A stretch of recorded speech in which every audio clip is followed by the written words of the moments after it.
একই সাথে যারা অংশ নেবেন এবং তারা মতামত রাখবেন, প্রশ্ন রাখবেন, তাদের সবাইকে এই মিষ্টি সকালের সতেজ শুভেচ্ছা জানাচ্ছি।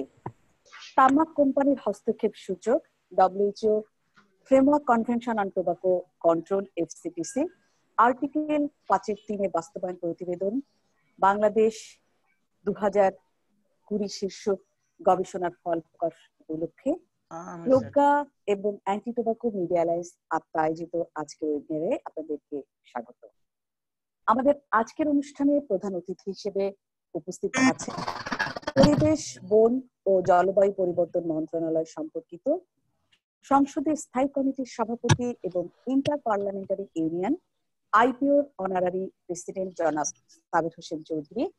বিশেষ অতিথি হিসেবে উপস্থিত আছেন টিভি টুডের এডিটর ইন চিফ এবং বাংলাদেশ ফেডারেল সাংবাদিক ইউনিয়নের সাবেক সভাপতি বিশিষ্ট সাংবাদিক মঞ্জুল হাসান বুলবুল এবং global health advocacy incubator GHAI এর cardiovascular health and drowning prevention প্রোগ্রামের বাংলাদেশ কান্ট্রি লিড এবং স্বাস্থ্য মন্ত্রণালয়ের সাবেক অতিরিক্ত সচিব জনাব মোহাম্মদ রুহুল কুদ্দুস। এবং আলোচক হিসেবে উপস্থিত আছেন ভাইটাল স্টাডিজের বাংলাদেশ কান্ট্রি অ্যাডভাইজার মোহাম্মদ শফিকুল ইসলাম, আছেন বিশ্ব স্বাস্থ্য সংস্থা national professional officer doctor Syed Mahfuzul Haque, the ইউনিয়নের টেকনিক্যাল অ্যাডভাইজার সৈয়দ মাহবুবুল আলম এবং campaign for tobacco free kids CTFK grants manager MS Alam. এছাড়া আয়োজক সংস্থার পক্ষ থেকে উপস্থিত আছেন অ্যান্টি টোবাকো মিডিয়া অ্যালায়েন্স আত্মার আহ্বায়ক এবং BDnews24.com এর চিফ করেসপন্ডেন্ট জনাব মুর্তজা হায়দার লিটন এবং প্রোগ্রাম নির্বাহী পরিচালক ABM জুবায়ের। আমাদের অনুষ্ঠানের সভাপতিত্ব করছেন বাংলাদেশ সংবাদ সংস্থার চেয়ারম্যান এবং ঢাকা বিশ্ববিদ্যালয়ের প্রাক্তন উপাচার্য আমাদের শ্রদ্ধাভাজন স্যার অধ্যাপক ডক্টর আরিফিন সিদ্দিক। আর তিনি এই মুহূর্তে আমরা ওয়েট করছিলাম আর তিনি যুক্ত হয়ে গেছেন। স্যার আপনাকেও সালাম জানাচ্ছি এবং শুভেচ্ছা। থ্যাংক ইউ অনুষ্ঠানে স্যার আমরা আপনার অনুমতি নিয়ে আমরা অনুষ্ঠানটা শুরু করতে যাচ্ছি। জি শুরু করুন। Thank you sir. আচ্ছা, অনুষ্ঠানের শুরুতেই আমরা এই আয়োজকদের পক্ষ থেকে বক্তব্য প্রদান করবেন আত্মার আহ্বায়ক মুর্তজা হায়দার লিটন। মুর্তজা হায়দার লিটন ভাইকে তার স্বাগত বক্তব্য রাখার জন্য অনুরোধ জানাচ্ছি। ধন্যবাদ নাদিরা কিরণ। আমি আজকের এই সকালে সবাইকে আবারও শুভেচ্ছা জানাচ্ছি। ইতিমধ্যে নাদিরা সবারই নাম উল্লেখ করেছেন, সম্মানিত আমাদের অতিথিদের নাম উল্লেখ করেছেন। আমি নতুন করে কিছু বলতে চাচ্ছি না, তাদের নাম উল্লেখ করে সবাইকে এই অনুষ্ঠানে অংশগ্রহণ করার জন্য আমি আবারও অভিনন্দন জানাচ্ছি এবং শুভেচ্ছা জানাচ্ছি। আজকে বিষয়টা আমরা সাবজেক্টটা ইতিমধ্যে জেনে গেছি যে তামাক কোম্পানির হস্তক্ষেপ সূচক হুর framework convention on tobacco control FCTC 5.3 বাস্তবায়ন প্রতিবেদন শীর্ষক গবেষণা ফলাফল। আজকের আমাদের এই গবেষণার ফলাফলটা আমরা দেখব, আমরা আশা করি শুনবো যে শাহরিয়ার ভাই আমাদের এই গবেষণার ফলাফলটা উপস্থাপন করবেন।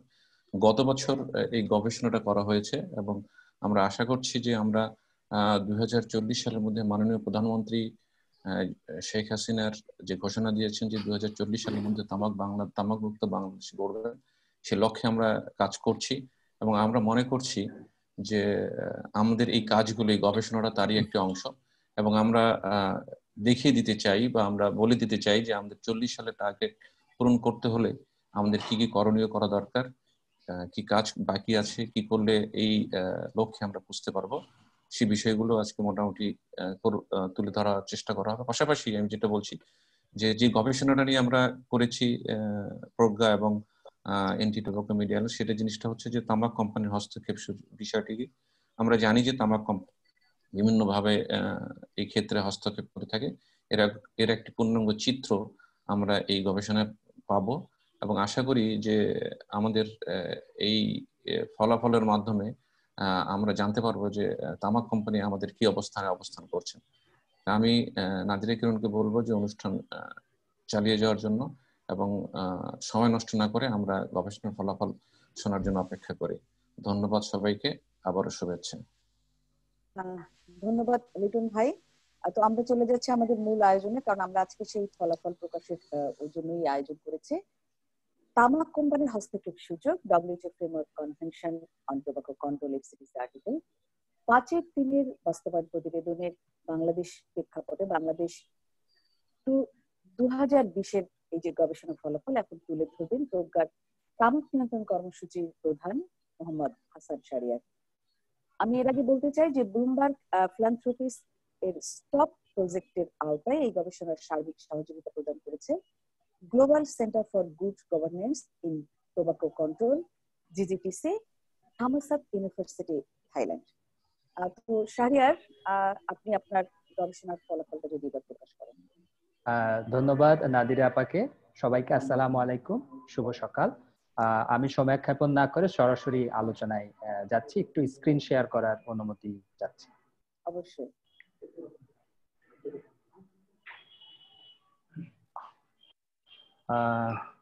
আপনারা ইতিমধ্যে জেনেছেন যে গবেষণাটা কি বিষয়, সেটা আমরা দেখতে পাচ্ছি প্রথম স্লাইডে। তবে গবেষণার বিষয়ে যাওয়ার আগে আমরা একটু স্মরণ করতে চাই একজন ব্যক্তিকে, Humayun Sadek Chowdhury, anti tobacco media অ্যালায়েন্সের একজন একনিষ্ঠ সহযোগী, ভালোবাসার মানুষ প্রজ্ঞার। উনি দুদিন আগে আমাদের ছেড়ে বিদায় নিয়েছেন। আমরা সবাই ওনার আত্মার শান্তি কামনা করছি, সবার কাছে দোয়া চাচ্ছি ওনার হয়ে প্রজ্ঞার পক্ষ থেকে। এবার আমি আমাদের মূল গবেষণায় যাচ্ছি। কি প্রেক্ষাপটে এই গবেষণাটা হয়েছে সেটা একটু 1 মিনিটে বলে নিতে চাই। আপনারা জানেন যে বিশ্বব্যাপী প্রায় 80 লাখ মানুষের মৃত্যুর জন্য দায়ী হচ্ছে তামাক কোম্পানি, যে সংখ্যাটা বাংলাদেশে 1,26,000। এই যে এত রোগ, মৃত্যু এবং রাষ্ট্রীয় জীবনে যে তামাকের ভয়াবহ প্রভাব, এটার জন্য কখনোই তামাক কোম্পানিকে জবাবদিহিতার মধ্যে আনা হয়নি। বরং এই যে কোভিড, আমাদের যে করোনার মহামারী কালে তারা নানান অজুহাতে সাহায্য সহযোগিতার নামে তামাক কোম্পানিগুলো নিজেদেরকে সমাধানের অংশ হিসাবে উপস্থাপন করার চেষ্টা করছে। তারা নিজেদেরকে দাবি করছে যে তারা পার্ট অফ দ্য সলিউশন, কিন্তু বৈশ্বিক গবেষণা বলছে যে তামাক company actually part of the problem, not part of the solution. সেটা কিভাবে? আমরা দেখছি যে জাতীয় এরকম কোন সমস্যা সমাধানের অজুহাতে প্রথম তামাক কোম্পানিগুলো সরকার এবং নীতি নির্ধারকদের কাছে আসে এবং সখ্যতা গড়ে তোলে, এবং এই পরবর্তীতে এই সখ্যতা কাজে লাগিয়ে তামাক নিয়ন্ত্রণ বিষয়ক যে সমস্ত নীতি, সেই নীতিগুলোকে হস্তক্ষেপ করে এবং এই নীতিগুলোর ভিত্তি এবং বাস্তবায়ন দুর্বল করে দেয়।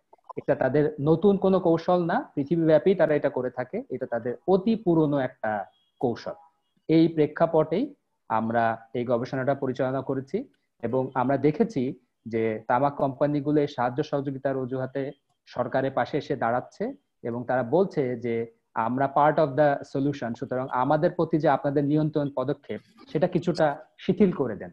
এই শিথিল করে দেওয়ার মধ্য দিয়ে একটা কোভিডকে মোকাবেলা করতে যে তামাক যে আরেকটা মহামারীর নাম, সেই তামাককে আমরা প্রমোট করে ফেলছি অনেকটা অজান্তে।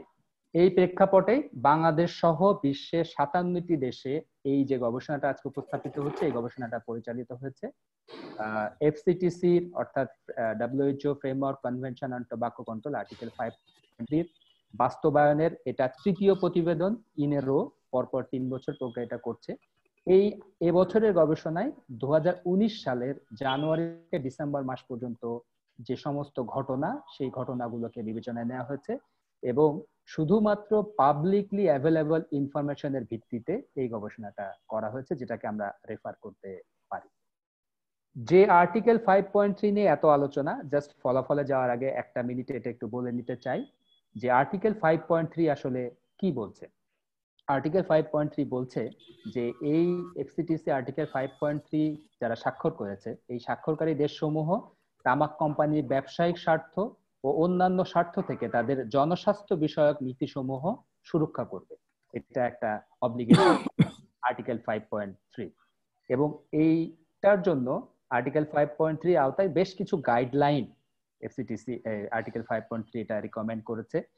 যে জিনিসগুলো নিচে লেখা আছে তার দুই একটা জিনিস আমি একটু উল্লেখ করছি। বলা হয়েছে এই গাইডলাইনে যে তামাক নিয়ন্ত্রণ নীতি প্রণয়নে কোনোভাবেই তামাক কোম্পানির মতামত নেওয়া যাবে না। তামাক কোম্পানির যে তথাকথিত সিএসআর কার্যক্রম সেটাকে প্রত্যাখ্যান করতে হবে। তামাক কোম্পানির সাথে কোনো ধরনের অংশীদারিত্ব করা যাবে না সরকারের। তামাক কোম্পানিকে কোনো ধরনের প্রণোদনা দেওয়া যাবে না। যদি অত্যাবশ্যকীয় হয় সেক্ষেত্রে কেবলমাত্র তামাক কোম্পানির সাথে যোগাযোগ করা যাবে, এবং এই যে যোগাযোগ সেই যোগাযোগের ক্ষেত্রে স্বচ্ছতা নিশ্চিত করতে হবে, অর্থাৎ পাবলিকলি এই মিটিং গুলো হতে হবে, এবং তামাক কোম্পানির হস্তক্ষেপ থেকে সরকারি কর্মকর্তাদের রক্ষা করতে হবে। সরকার কোনোভাবেই তামাক কোম্পানির কাছ থেকে কোনো দান অনুদান সহযোগিতা ইত্যাদি নিবে না, এবং তামাক কোম্পানিকে তাদের তথ্য প্রকাশে বাধ্য করতে হবে। এই গাইডলাইন গুলো পরিষ্কার করে এখানে বলা আছে। এখন আমরা যাচ্ছি আমাদের এই গবেষণার সার্বিক ফলাফলে। আমরা দেখেছি এবছর বাংলাদেশ এই গবেষণা থেকে স্কোর পেয়েছে 68, যেটা কিনা গত বছর ছিল 77, অর্থাৎ 9 পয়েন্ট কিছুটা এগিয়েছে। এইটাকে আমরা বলছি এই স্কোরিং এর ক্ষেত্রে একটু বলে রাখি যে স্কোর যত কম পাবো 100-র মধ্যে, তার মানে হচ্ছে এখানে আর্টিকেল 5.3 বাস্তবায়নের অবস্থা ভালো। এই স্কোরের ক্ষেত্রে একটু উল্টা। আমরা তো সাধারণত ভাবি 100-র মধ্যে যত বেশি পাবো তার মানে আমরা ভালো। এখানে হচ্ছে উল্টাটা, যে এই স্কোরটা আমরা যত কম পাবো তত আমরা বাস্তবায়নটা ভালো করছি। সুতরাং 68 আমরা পেয়েছি। আমরা বলছি সরকারের এই অগ্রগতিটা কিছুটা, কিন্তু সন্তোষজনক না।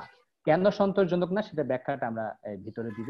তবে এই যে 9 পয়েন্ট আমরা অগ্রগতি করেছি, এটার অন্যতম কারণ হচ্ছে স্বাস্থ্য মন্ত্রণালয়ের শক্তিশালী অবস্থান। দুটো ক্ষেত্রে স্বাস্থ্য মন্ত্রণালয় শক্তিশালী অবস্থান নিয়েছে আমরা এই গবেষণায় দেখেছি। একটা হচ্ছে ন্যাশনাল টোবাকো কন্ট্রোল পলিসি 2019, এইটার প্রণয়নে তামাক কোম্পানির মানে নানামুখী চাপ সত্ত্বেও তামাক কোম্পানির কাছ থেকে স্বাস্থ্য মন্ত্রণালয় কোনো মতামত গ্রহণ করেনি। এটা একটা শক্ত অবস্থান। এবং নতুন করে 2019 সালে সরকার তামাক কোম্পানির কোনো সহযোগিতা বা এরকম কোনো কিছু করেনি। এই কারণে এই উন্নতিটা হয়েছে। এখন বাংলাদেশের স্কোরটাকে যদি আমরা বৈশ্বিক র্যাঙ্কিং এ দেখি, তাহলে আমরা দেখছি বাংলাদেশের অবস্থান 27তম। এখানে আপনারা দেখতে পাচ্ছেন আমাদের উপরে আরো অন্যান্য দেশ আছে। আমরা 27তম অবস্থান এখানে পেয়েছি। এই স্কোরটাকে যদি আমরা সাউথ এশিয়ার দেশগুলোর মধ্যে দেখি তাহলে দৃশ্যটা হচ্ছে এরকম। আমরা আসলে আমাদের পার্শ্ববর্তী সার্ক দেশের সাউথ এশিয়ার দেশগুলোর মধ্যে সবচেয়ে খারাপ অবস্থানে আছে। আমাদের স্কোর 68। আমাদের চেয়ে বরং তুলনামূলক ভালো আছে নেপাল, তারা 43 পেয়েছে এই বছর। সুতরাং আমাদের এই বিষয়ে সাউথ এশিয়ার দেশগুলোর মধ্যে আমাদের অবস্থান খারাপ। আমরা বলছি আমরা যে স্কোরটা পেয়েছি 68 এবছর, স্টিল এটা অনেক বেশি। এটা অনেক বেশি। তার মানে হচ্ছে এই যে আমাদের যে তামাক নিয়ন্ত্রণ বিষয়ক নীতি এবং পদক্ষেপ, এটা শক্তিশালী তামাক কোম্পানির হস্তক্ষেপ ঝুঁকির মধ্যে এখনো রয়ে গেছে। আমরা এখনো প্রটেক্টেড না। তার দু একটা উদাহরণ আপনাদেরকে দিতে চাই। আপনারা ইতিমধ্যে জানেন যে এবছর শিল্প মন্ত্রণালয় থেকে করোনার সময়, যে সময় সারা দেশ লকডাউনে ছিল, সে সময় সিগারেট উৎপাদন, বিপণন, সরবরাহ এবং তামাক পাতা ক্রয় সংক্রান্ত এই বিষয়গুলো অব্যাহত রাখার জন্য বিশেষ অনুমতি আদায় করে নিয়েছিল দুটি বহুজাতিক তামাক কোম্পানি। এটা কিভাবে তারা করেছে আমরা দেখেছি যে সরকারের সাথে তাদের যে অংশীদারিত্ব আছে, আপনারা জানেন যে শেয়ার আছে সরকারের এই বহুজাতিক কোম্পানিতে, এবং তাদেরকে প্রতি বছর যে লার্জেস্ট ট্যাক্স পেয়ার হিসেবে অ্যাওয়ার্ড দেওয়া হয়, এই কার্ড ব্যবহার করে তারা সরকারের কাছ থেকে এই সুবিধাগুলো আদায় করেছে। এবং স্বাস্থ্য মন্ত্রণালয় থেকে এই বিশেষ অনুমতি প্রত্যাহারের জন্য শিল্প মন্ত্রণালয়কে অনুরোধ জানানো হয়েছিল, এটা কিনা শেষ পর্যন্ত নাকচ করে দিয়েছে শিল্প মন্ত্রণালয়। সুতরাং এই ঘটনায় প্রমাণ করে যে আমাদের স্কোর যে আমরা 68 পেয়েছি, তার মানে হচ্ছে আমাদের হস্তক্ষেপের ঝুঁকি এখনো প্রবল। এখন যদি একটু আশপাশে দেখি যে কেন বাংলাদেশে এতটা হস্তক্ষেপ করতে পারছে তামাক কোম্পানি, তার একটা বড় কারণ হচ্ছে বাংলাদেশে এখনো পর্যন্ত কোনো বিধি প্রণয়ন করা হয়নি আর্টিকেল 5.3 আলোকে, যেটা কিনা ফিলিপাইন করেছে 2010 সালে, ব্রাজিল করেছে 2012 সালে, এই এই যে আমাদের কোনো আচরণ বিধি নেই, যে কিভাবে তামাক কোম্পানির সাথে আমরা ইন্টারাকশন করব, সেটা না থাকাটা অনেকটা ব্রোকেন উইন্ডো হাইপোথিসিসের মতো। আপনারা জানেন যে আমরা যদি আমাদের বাড়ির জানালার কাঁচ ভেঙে যায় কোনো একটা অংশ, সেটা ইমিডিয়েটলি ফিক্স না করি, তাহলে সম্ভাবনা থাকে যে মোর উইন্ডো উইল বি ব্রোকেন, মানে আমাদের জানালার অন্যান্য কাজগুলো ভেঙে যাওয়ার সম্ভাবনা থাকে। সেটাই আমাদের দেশে ঘটছে। আমরা যদি সেটা একটু আমাদের মূল বিস্তারিত ফলাফল আমরা একটু দেখি, আমরা দেখেছি 2019 সালে নীতি প্রণয়ন প্রক্রিয়ায় তামাক কোম্পানির হস্তক্ষেপ হয়েছে। বিশেষ করে এনবিআর এর মাধ্যমে তামাক কোম্পানি নীতি নির্ধারণ প্রক্রিয়ায় প্রভাব খাটিয়েছে, সেটা আমরা দেখেছি। যে জাতীয় তামাক নিয়ন্ত্রণ নীতি খসড়া করা হয়েছে, সেটার বেশ কিছু ধারাকে বিরোধিতা করে বাংলাদেশ সিগারেট ম্যানুফ্যাকচার অ্যাসোসিয়েশন অর্থমন্ত্রীকে চিঠি দিয়েছে। ওই চিঠির কপি আবার বিভিন্ন সচিব, উচ্চ পর্যায়ের মন্ত্রণালয়ের সচিবদেরকে দেওয়া হয়েছে। গত অক্টোবর 2019-এ সিগারেট ম্যানুফ্যাকচারদের অনুরোধে এনবিআর জাতীয় তামাক নিয়ন্ত্রণ নীতি প্রণয়নে তামাক কোম্পানির অনুরোধ জানিয়ে, মতামত গ্রহণের অনুরোধ জানিয়ে স্বাস্থ্য মন্ত্রণালয়কে চিঠি দিয়েছে। সেই ঘটনাও আমরা দেখেছি 2019 সালে। আমরা দেখেছি যে সিএসআর এই কৌশলটাকে ব্যবহার করে তারা সরকারের যে স্বাস্থ্য মন্ত্রণালয় ছাড়াও অন্যান্য যে মন্ত্রণালয়গুলো আছে তাদেরকে টার্গেট করেছে এই অর্থে যে স্বাস্থ্য ছাড়া অন্যান্য মন্ত্রণালয়কেও তামাক কোম্পানি তাদের নিজেদের কাজে ব্যবহার করেছে। অক্টোবর মাসে আমরা দেখেছি বিএটি তাদের পূর্ববর্তী বছরের মতো বাংলাদেশ যে শ্রমিক কল্যাণ ফাউন্ডেশন আছে সেখানে মোটা অঙ্কের টাকা অনুদান দিয়েছে এবং এই অনুদানের চেক তৎকালীন শ্রম ও কর্মসংস্থান প্রতিমন্ত্রীর হাতে তুলে দিয়েছেন। এবং এই যে চেক তুলে দেওয়ার ছবি, সেটার সংবাদ এবং ছবি মন্ত্রণালয়ের নিজস্ব ফেসবুক পেজ এবং ওয়েবসাইটে প্রচার করা হয়েছে। সেটা আমরা এই গবেষণার মধ্যে দিয়ে দেখতে পেয়েছি। আমরা দেখেছি তামাক কোম্পানিকে সুবিধা প্রদান করা হয়েছে 2019 সালে। 2018-19 অর্থ বছরের বাজেটে অপ্রক্রিয়াজাত তামাকের উপরে 10% রপ্তানি শুল্ক বিদ্যমান ছিল, যেটা কিনা ওই বাজেটে প্রত্যাহার করা হয়েছে। আপনারা জানেন বাংলাদেশে ভ্যাট ও সম্পূরক শুল্ক আইন 2012 সংশোধন করা হয়েছে। এই সংশোধন করার মধ্যে দিয়ে তামাক কোম্পানিকে ট্যাক্স ক্রেডিট সুবিধা প্রদান করা হয়েছে। নন ফিল্টার বিড়ির সম্পূরক শুল্ক 35% ছিল, সেটা থেকে নামিয়ে 30% নির্ধারণ করেছে এনবিআর। এবং আমাদের যে পিকটোরিয়াল হেলথ ওয়ার্নিং আমরা সিগারেটের প্যাকেটে ছাপি, এটার উপরে 50% মুদ্রণ করা সংক্রান্ত যে সরকারি আদেশ, সেটাকে রিভিউ পিটিশন করেছিল বাংলাদেশ সিগারেট ম্যানুফ্যাকচার অ্যাসোসিয়েশন। তার ফলে হাইকোর্ট এটাকে স্থগিতাদেশ দিয়েছে। এই বিষয়টা বাস্তবায়ন নিয়ে এখনো সংশয় রয়ে গেছে। তামাক কোম্পানির সাথে অপ্রয়োজনীয় যোগাযোগ আমরা দেখতে পেরেছি। বরাবরের মতো এবছরও আমরা তামাক কোম্পানিকে পুরস্কৃত করতে দেখেছি অর্থ মন্ত্রণালয়কে। বিড়ি কোম্পানিকে শীর্ষ ভ্যাটদাতা এবং ধোঁয়াবিহীন তামাক পণ্য উৎপাদনকারী কাউসমিয়াকে শীর্ষ করদাতা হিসেবে পুরস্কৃত করেছে ইন্ডিয়া। ইভেন আমরা গত নভেম্বরে জাপানি রাষ্ট্রদূত এবং আমাদের দেশের শিল্পমন্ত্রীর মধ্যে একটা দ্বিপাক্ষিক বৈঠকে দেখেছি জাপানি রাষ্ট্রদূত অনুরোধ করেছে আমাদের শিল্পমন্ত্রীকে যে যেহেতু জাপান টোবাকো বড় অঙ্কের রাজস্ব দেয় সরকারকে, সুতরাং তামাকের উপরে যাতে যৌক্তিকভাবে করা হয়, অযৌক্তিক কোনো কিছু না করা হয়। এবং একইভাবে আমরা 2019 সালে কৃষি সম্প্রসারণ অধিদপ্তরের সাথে বিএটির যে কার্যক্রম এর আগেও দেখেছি সেটা আমরা এই 19 সালেও চলমান থাকতে দেখেছি। আমরা বলছি যে স্বচ্ছতা জরুরি, স্বচ্ছতার অভাব আমরা দেখেছি। বিশেষ করে 2019 সালের এপ্রিল মাসে এনবিআর প্রাক বাজেট বৈঠক করেছিল সিগারেট ম্যানুফ্যাকচারার্স অ্যাসোসিয়েশনের সাথে, এবং জুলাই থেকে আগস্ট এই সময়কালে তামাক খাত থেকে রাজস্ব আহরণ কম হওয়ায় অক্টোবর মাসে একটা মিটিং করে এনবিআর তামাক কোম্পানির সাথে। এই দুটো মিটিং এরই কোনো বিস্তারিত তথ্য জনসমক্ষে প্রকাশ করা হয়নি, সুতরাং কি বিষয়ে আলোচনাগুলো হয়েছে সেটা আমরা পরিষ্কার হতে পারিনি। স্বার্থ সংশ্লিষ্ট দ্বন্দ্ব আমরা এখনো দেখছি। তার মধ্যে এখানে আমরা দুটো ঘটনা উল্লেখ করছি যে ইনভেস্টমেন্ট কর্পোরেশন অফ বাংলাদেশের সদ্য অবসরপ্রাপ্ত যে ব্যবস্থাপনা পরিচালক, তিনি নন এক্সিকিউটিভ ডিরেক্টরের দায়িত্ব পালন করেছেন। এবং সরকারের হাতে যে বিভিন্ন দপ্তরের যে শেয়ার ব্রিটিশ আমেরিকান টোবাকোতে আছে সেটা 19 সালেও আমরা অব্যাহত থাকতে দেখেছি, এবং তামাক কোম্পানির কাছ থেকে কোনো অনুদান গ্রহণ বন্ধে কোনো বিধিনিষেধ এখন আমাদের দেশে নেই, সেটা আমরা দেখেছি। এটা বলে আমি আমার আলোচনা শেষ করছি। সুরক্ষামূলক পদক্ষেপ আমরা দেখেছি যে national tobacco control cell article 5.3 এর আলোকে দুটো খসড়া আচরণবিধি প্রণয়ন করেছে, একটি জাতীয় তামাক নিয়ন্ত্রণ সেলের জন্য, অন্যটি সরকারের বিভিন্ন সংস্থায় কর্মরত সকল কর্মকর্তার জন্য। এবং এই দুটো খসড়া আচরণবিধি নিয়ে গত 22শে জানুয়ারি 2019 সালে একটা বৈঠক করেছিল ন্যাশনাল টোবাকো কন্ট্রোল সেল, কিন্তু এই দুটো আচরণবিধি এখনো চূড়ান্ত করা হয়নি। এবং একই সাথে আমাদের দেশে এখনো তামাক কোম্পানির মার্কেট শেয়ার, বিপণন, সেবামূলক কর্মকাণ্ড এবং রাজনৈতিক অনুদান বিষয়ক তথ্য প্রদানের কোনো বাধ্যবাধকতা এখনো নেই।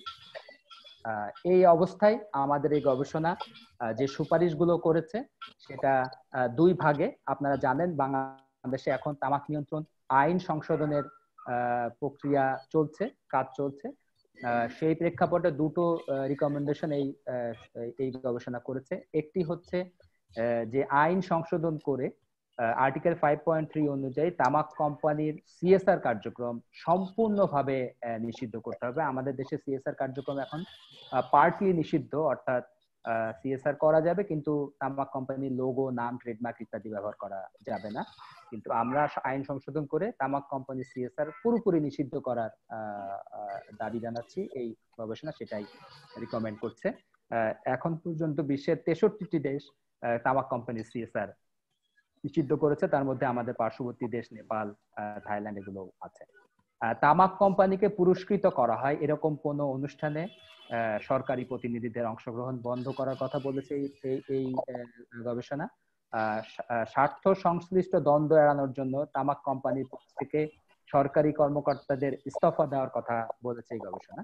এছাড়া দ্বিতীয় যে সুপারিশ এই গবেষণা করছে সেটা বলছে যে যেহেতু এখন আইন সংশোধনের কাজ চলছে বাংলাদেশে, সুতরাং স্বাস্থ্য মন্ত্রণালয়কে নিজে তার নিজ মন্ত্রণালয় ছাড়াও অন্যান্য যে সমস্ত সংশ্লিষ্ট মন্ত্রণালয় আছে, বিশেষ করে শিল্প, বাণিজ্য, কৃষি, এই মন্ত্রণালয়গুলোকে এফসিডিসি আর্টিকেল 5.3 প্রতিপালনের যে বাধ্যবাধকতা আছে রাষ্ট্রের, সেই বিষয়ে সচেতন করবে যাতে স্বাস্থ্য মন্ত্রণালয় নিজে তামাক কোম্পানি হস্তক্ষেপ থেকে মুক্ত থাকে, এবং একই সাথে অন্যান্য মন্ত্রণালয়ও তামাক কোম্পানির হস্তক্ষেপ দ্বারা যেন প্রভাবিত না হয়, যাতে একটা শক্তিশালী আইনের সংশোধনী আমরা ভবিষ্যতে পাই।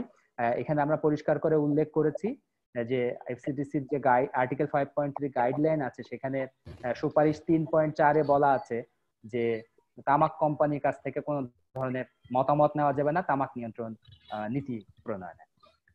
এছাড়া আরো বেশ কিছু সুপারিশ এই গবেষণা করেছে। তার মধ্যে একটা হচ্ছে যে এফসিডিসির আর্টিকেল 5.3 আর্টিকেল 6 এর অনুসরণ করে একটি সহজ তামাক কর এবং মূল্যনীতি প্রণয়ন করার কথা বলেছে যে সরকারের যে শেয়ার আছে বহুজাতিক তামাক কোম্পানিতে, সেটা 2022 সালের মধ্যে যেন ধীরে ধীরে প্রত্যাহার করে আনা হয়। তামাক কোম্পানির সাথে যে যোগাযোগগুলো হয় সরকারের বা সরকারি প্রতিনিধিদের, সেই বিষয়ক সকল তথ্য এবং নথি যাতে ওয়েবসাইটে দেওয়া হয়, যাতে পাবলিক এটা জানতে পারে। রপ্তানি শুল্ক এবং ভ্যাট অব্যাহতি যেগুলো দেওয়া হয়েছে একটু আগে আমরা দেখলাম, সেগুলো সহ তামাক কোম্পানিকে প্রদত্ত সকল সুবিধা যেন প্রত্যাহার করা হয়। বলা হয়েছে এই গবেষণার সুপারিশে যে নতুন কোন তামাক কোম্পানি বাংলাদেশে বিনিয়োগের সুযোগ না দেওয়া হয়, এবং একই সাথে বলা হয়েছে যে আচরণ বিধিগুলো প্রণয়ন করা সেগুলো যাতে 2021 সালের মধ্যে চূড়ান্ত করা হয়। এই হচ্ছে এই গবেষণার সুপারিশ। এগুলো আমাদের প্রতিপালন করতে হবে, কারণ আমাদের একটা লক্ষ্য রয়েছে। আপনারা জানেন মাননীয় প্রধানমন্ত্রী এই লক্ষ্যটা আমাদের নির্ধারণ করে দিয়েছেন যে 2040 সালের পূর্বে আমরা তামাক মুক্ত বাংলাদেশ করব, অর্থাৎ বাংলাদেশে তামাকের ব্যবহার 5% নিচে আমরা নামিয়ে আনবো। সুতরাং এই লক্ষ্য অর্জনে আমাদের এই কাজগুলো করতে হবে। এই বলেই আমি আমাদের এই গবেষণার ফলাফল এই বিষয়ক যে উপস্থাপনা সেটা শেষ করছি। আপনারা এই গবেষণার ফ্যাক্টশিট এবং ফুল রিপোর্ট এই যে tobaccoindustryWatchBD.org এই ওয়েবসাইটে গেলে পাবো। সবাইকে অসংখ্য অসংখ্য ধন্যবাদ। আসসালামু আলাইকুম।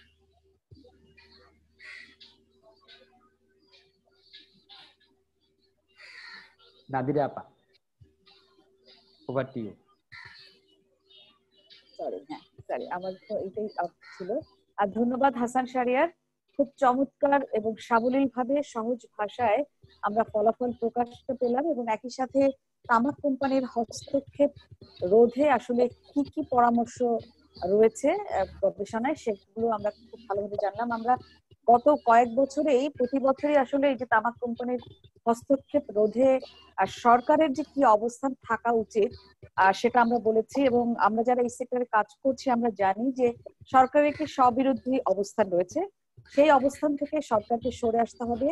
বিশেষ করে তামাক কোম্পানির ক্ষেত্রে তাদের যে অংশীদারিত্বটা রেখে 2040 সাল নাগাদ শূন্যতে নামিয়ে আসার কথা বলা হচ্ছে, তা কখনোই বাস্তবায়ন সম্ভব নয় এবং সেই ক্ষেত্রে সরকারকে একটি ভূমিকা পালন করতে হবে। কিছু কিছু ক্ষেত্রে সরকারের অবস্থান কিছুটা সরে এসে এই আমি বলবো যে তাদের যে প্রতিশ্রুতির দিকে একটু এগোচ্ছে একটু একটু করে, তারও একটি প্রতিফলন আমরা এখানে দেখলাম। একই সাথে হলো যে আরো যেটা করা দরকার, অনেক বেশি তার অবস্থান থেকে সরে এসে একেবারে তামাকের ক্ষতিকর দিকটাকে বিবেচনায় রেখে সরকার অবস্থান শক্ত হবে, সেই জায়গাটা এখানে উঠে এসেছে। ধন্যবাদ হাসান শাহরিয়ার। আমরা যারা এখানে উপস্থিত আছি সবাইকে বলতে চাচ্ছি যে এই যে প্রতিবেদনটা প্রকাশ হলো এ ব্যাপারে যদি কোনো প্রশ্ন থাকে তাহলে আপনারা চ্যাট বক্সে লিখে জানান। তাহলে আমরা আমাদের এখানে যারা আছেন এবং আলোচক কিন্তু তারা তার উত্তর দিতে পারবেন। একই সাথে আমি একটু অনুরোধ জানাতে চাচ্ছি, দু একজনের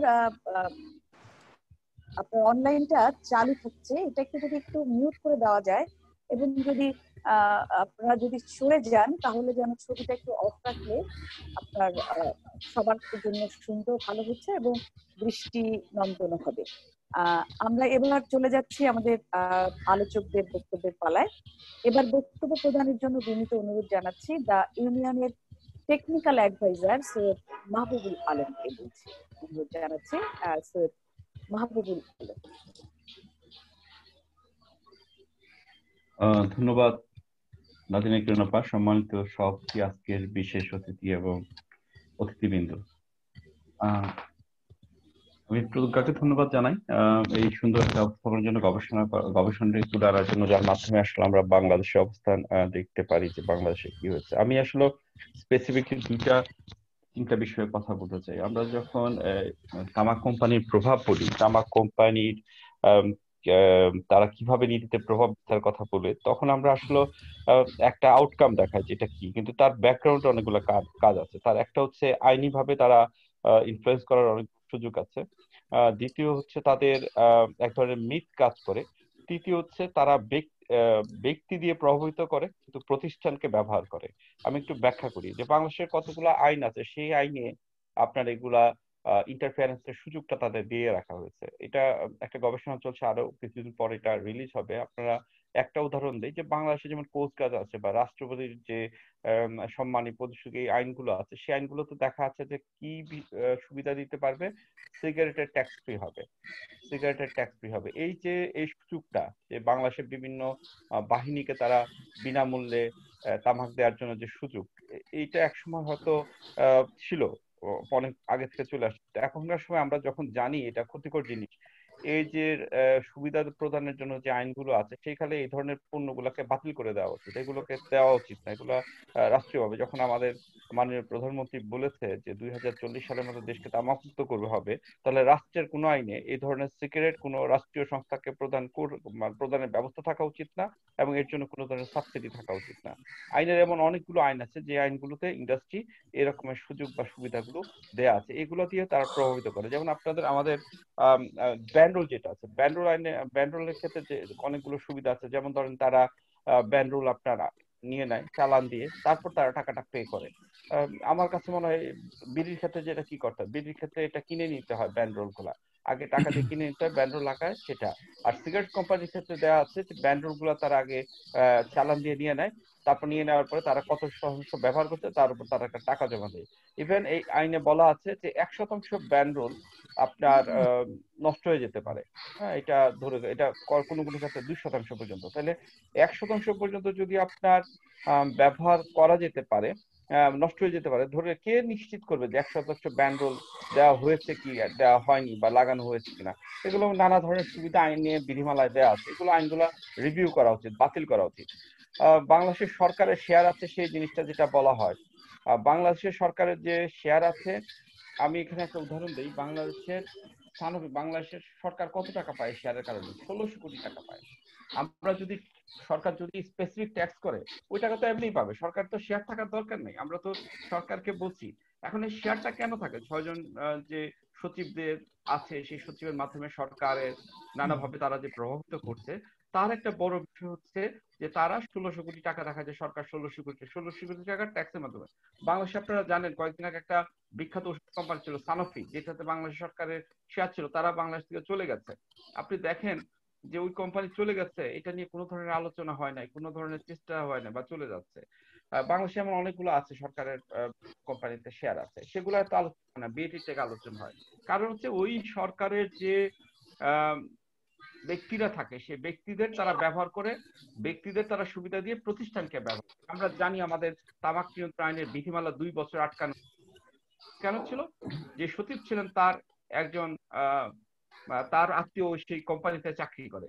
তাইলে সেটা আমরা কি বলছি? আমরা যখন রেজাল্ট দেখছি যে আইন মন্ত্রণালয় থেকে 2 বছরে আইন পাস করছে না, আসলে সে প্রভাব বিস্তার করছে ব্যক্তিকে, সে ব্যক্তিকে প্রভাব বিস্তার করে প্রতিষ্ঠানকে ব্যবহার করছে। এই জিনিসগুলো প্রভাবের ক্ষেত্রে আমার মনে হয় পৃথক করা দরকার। আদারওয়াইজ তারা একটা মুখোশের আড়ালে থেকে এই কাজগুলো করছে, আমরা এগুলো ওপেন করা দরকার। আমি ব্যক্তির যে সমস্যা বলি যে বাংলাদেশের যে প্রতিষ্ঠানগুলো কাজ করে বা যে প্রতিষ্ঠানগুলোকে তারা ব্যবহার করছে, আমি আমাদের হাসান স্যারের ভাই দেখিয়েছি যে তারা তামাক কোম্পানিগুলো যখন আপনার আমাদের প্যান্ডেমিক চলে সবকিছু বন্ধ হয়ে গেছে, তখন তারা সিগারেটের জন্য অনুমোদন পেয়েছে। আপনি ঠিক সেই সময় আপনি যদি আমাদের কৃষি মন্ত্রণালয়ের ওয়েবসাইটে যাবেন, তখন দেখবেন কৃষি মন্ত্রণালয়ের যখন সারা বাংলাদেশে পুলিশ এবং সেনাবাহিনী কৃষি পণ্য বিক্রি এবং পোস্ট অফিস কৃষি পণ্য বিক্রি হচ্ছে না বলে এই 3টা ডিপার্টমেন্ট কৃষক থেকে মালামাল কিনে বিভিন্ন জায়গায় বাজার তৈরি করে বিক্রির ব্যবস্থা করছে, ঠিক সেই সময় কৃষি মন্ত্রণালয় একটা চিঠি ইস্যু করেছে যে সারা বাংলাদেশে যাতে তামাকের বিক্রয়ের ব্যবস্থা সুনিশ্চিত করে কর্মকর্তাদের তারা সে নিশ্চিত করেছে। বাংলাদেশের মানুষের তখন কি সিগারেট খাওয়া দরকার ছিল? বাংলাদেশের মানুষের কৃষকদের সবজি ফলমূল খাওয়া দরকার ছিল? এটা কোনোভাবে কৃষি মন্ত্রণালয়ের স্ট্যান্ড না। কৃষি মন্ত্রণালয়ের ওই ডিপার্টমেন্টে কোন একটা ব্যক্তি কাজ করে, তাকে তারা নানাভাবে প্রভাবিত করে, ওই ব্যক্তির ওই পজিশনকে ব্যবহার করে তারা প্রতিষ্ঠানকে ব্যবহার করে। সুতরাং ব্যক্তি প্রতিষ্ঠানের উপর যে প্রভাব বিস্তার করছে, ব্যক্তিকে সুবিধা দিয়ে যে প্রতিষ্ঠানকে ব্যবহার করছে, এই জিনিসগুলো আমাদের একটু পরিষ্কার করা দরকার প্রভাবের ক্ষেত্রে। আদারওয়াইজ আমাদের যুদ্ধটা হবে অসম। আমরা প্রতিষ্ঠানের বিরুদ্ধে কথা বলবো বা আমরা প্রতিষ্ঠানের ইন্ডিকেটর মাপবো, আসলে ওখানে ব্যক্তিগুলা ট্রান্সপারেন্ট না, তারা ওই ব্যক্তিকে ব্যবহার করছে। সুতরাং আমরা যখন প্রতিষ্ঠানকে বলবো, আমরা দেখবো কোন ব্যক্তির অর্ডার হয়েছে। আসলে কি এটা কৃষি মন্ত্রণালয়ের স্ট্যান্ড ছিল? কৃষি মন্ত্রণালয় ওই সময় স্ট্যান্ড ছিল যে সবজি না বিক্রি করে তামাক বিক্রির জন্য নিশ্চিত করা? তামাক বিক্রি না করলে বাংলাদেশে কত কৃষক ক্ষতি হতো, আর যদি সবজি বিক্রি না হয় তাহলে কত কোটি মানুষ ক্ষতি হতো। সেই ইকুয়েশন গুলো না করে তারা ওই কৃষি মন্ত্রণালয়ের কৃষি ব্যক্তিকে, আপনার বাংলাদেশে আমরা সবজিতে তৃতীয়, আমরা আলু চাষে আমাদের আছে, মৎস্য চাষে আপনি অবাক হয়ে দেখবেন যে কৃষি মন্ত্রণালয় বাংলাদেশের সবজি উৎপাদন, এই শীতকালে সবজি উৎপাদন হবে, অনেক জায়গায় সবজি বিক্রি হচ্ছে না, কৃষি মন্ত্রণালয় এটা বছরের পর বছর এটা সমাধান করতে পারছে না। কিন্তু তামাকের মূল্য নির্ধারণ করার জন্য কৃষি মন্ত্রণালয়ের একটা কমিটি আছে, সেটা মানে 1977 সালে হয়েছে, সেই কমিটি এখন চলছে। তামাকের মূল্য নির্ধারণ করে দিতে হবে, এটা নিয়ে তারা খুবই সিরিয়াস। এটা ব্যক্তির বিষয় না, সেটা হচ্ছে এখন পর্যন্ত ব্যক্তিকে ব্যবহার করার প্রতিষ্ঠানের সাথে আমার মনে হয় এই জিনিসটা করা উচিত। আরেকটা যে জিনিসটা বলবো যে কতগুলো আপনার তারা আইনের যে আমাদের যে শুধুমাত্র আমরা একটা দুটো আইন নিয়ে কথা বলছি, আমার মনে হয় আমরা অনেকগুলো আইন নিয়ে কথা বলছি। আমি আমাদের অ্যাপিলেট ডিভিশনের একটা জাজমেন্টের কথা বলতে চাই। সেটা 1999 সালে সেই মামলাটা হয়েছিল, তার প্রেক্ষিতে 2017 সালে অ্যাপিলেট ডিভিশন বাংলাদেশ সরকারকে যৌক্তিক সময়ের মধ্যে তামাক ব্যবহার কমিয়ে আনার জন্য একটা নির্দেশ দিয়েছে। বাংলাদেশে কোনো নতুন শিল্প স্থাপনের জন্য নির্দেশনা দিয়ে ওই অ্যাপিলের অনেকগুলা নির্ধারণ সিদ্ধান্তগুলো আছে। কিন্তু আমাদের অন্যান্য মন্ত্রণালয় যারা আছে, আমরা স্বাস্থ্য মন্ত্রণালয়কে প্রশ্ন করি, শিল্প মন্ত্রণালয়, অন্যান্য মন্ত্রণালয়গুলো, তাদের কোনো ভিশন নাই জনস্বাস্থ্যের। এটা শুধু তামাকের ক্ষেত্রে না, অন্যান্য ক্ষেত্রে নাই। এটা একটা রাষ্ট্র হতে পারে না। প্রত্যেকটা আইদার আমাদের স্বাস্থ্য মন্ত্রণালয়কে লিডার মানতে হবে, তাদের স্বাস্থ্য মন্ত্রণালয় যে পরামর্শ দিবে সেই পরামর্শ তারা করবে, অথবা তাদের একটা ক্লিয়ার হেলথ, পাবলিক হেলথের একটা ভিশন থাকতে হবে। শুধু তামাকের না, অন্য জায়গায়ও তাদের এই ধরনের ভিশন গুলো নাই। সেটা একটা বড় চ্যালেঞ্জ, তাদের কোনো দায়বদ্ধতা নাই। সর্বশেষ আমার আরেকটা যেটা মনে হয়, বাংলাদেশে যে তামাক কোম্পানিগুলা, সেই কোম্পানিগুলার আমি এবার ইমপ্লিমেন্টেশনে আসতে চাই। বাংলাদেশে আপনারা জানেন ধূমপান ও তামাক নিয়ন্ত্রণ আইন আইন আছে। সেই আইন অনুসারে বাংলাদেশের যে কোন মানে পাবলিক প্লেস অনেক উন্নত হয়েছে, এটা গভর্নমেন্টের অনেক বড় অবদান। পাবলিক ওয়ার্নিং আসছে, সচেতন আসছে, সেগুলো আমরা বলি। কিন্তু আমি একটা অবাক ডাটা দিই, বাংলাদেশে 2005 সালে আইন হওয়ার পর্যন্ত, আজকে হচ্ছে 2020 সালে, এই পর্যন্ত যত মামলা হয়েছে সব পাবলিক প্লেসে ধূমপান করার জন্য। এই আইনের 18টা সেকশন, সেই আইনে অনেক সেকশন আছে, তার মধ্যে সেকশন গুলো কোম্পানির উপর দায়। কিন্তু মামলার সেকশনে যেই মোবাইল কোর্ট হয়, সেটা হয়েছে শুধুমাত্র স্মোক ফ্রি প্লেসের উপর, যে ধূমপান আপনার যেখানে রাস্তায় করে সেই জন্য।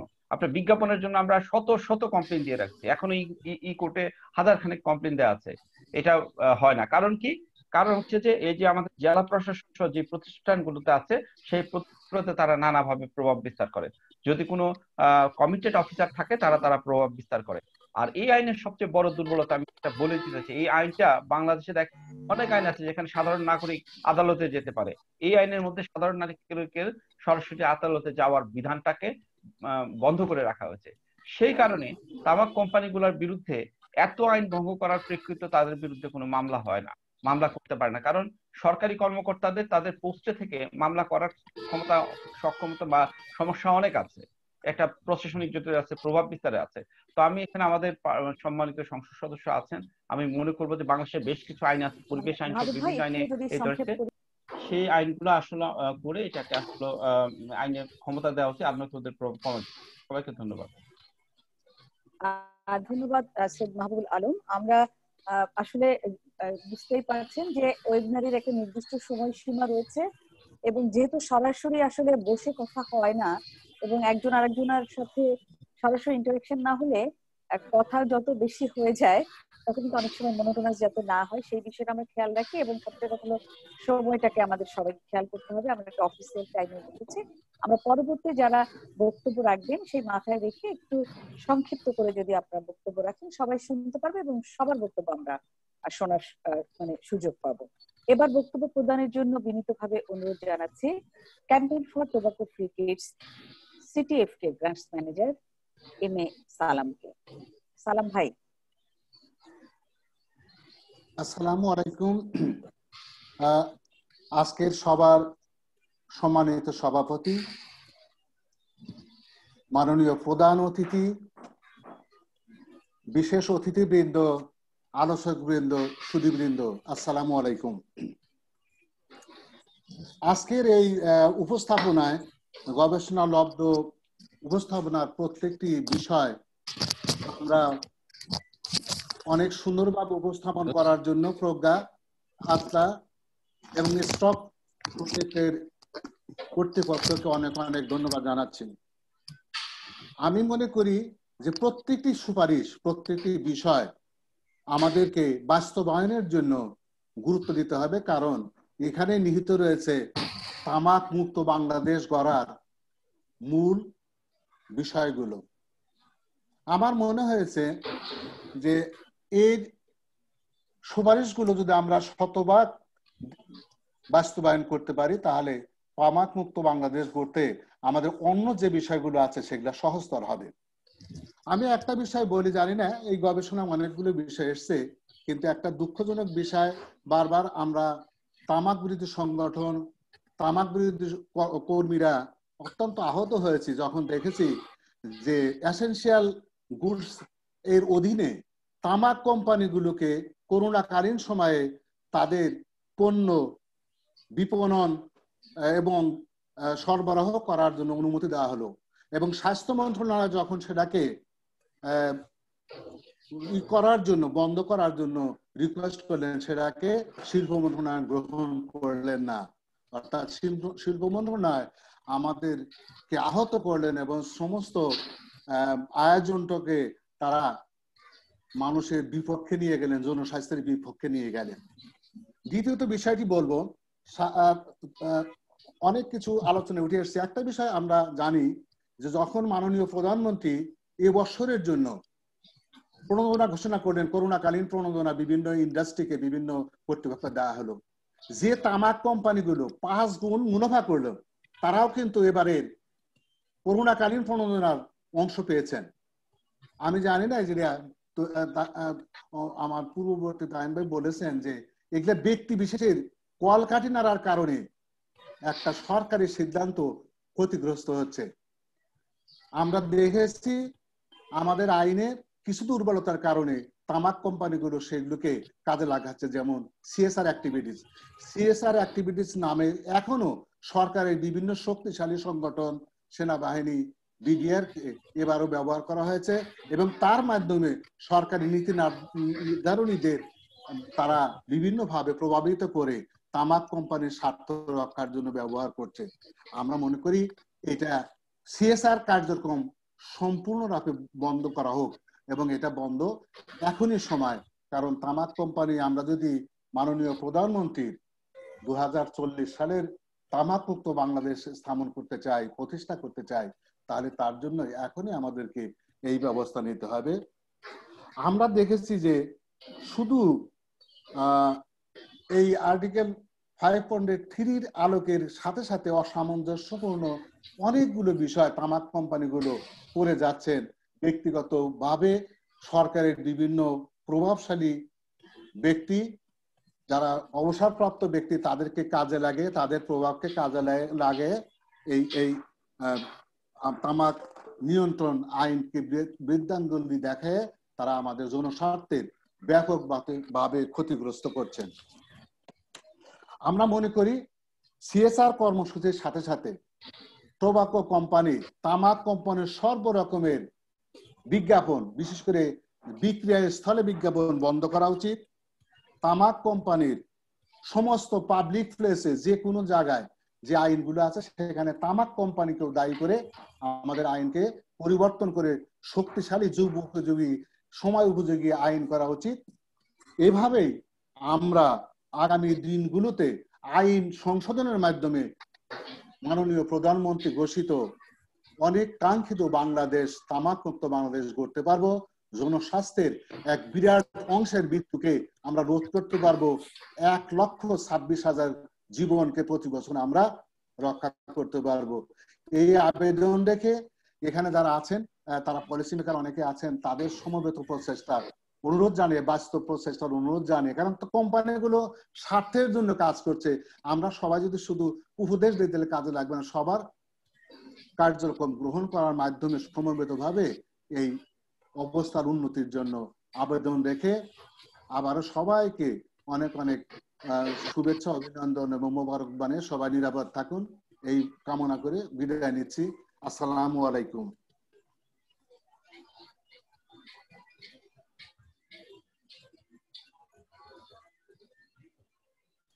নাদিরা আপা, আপনি মিউটেড।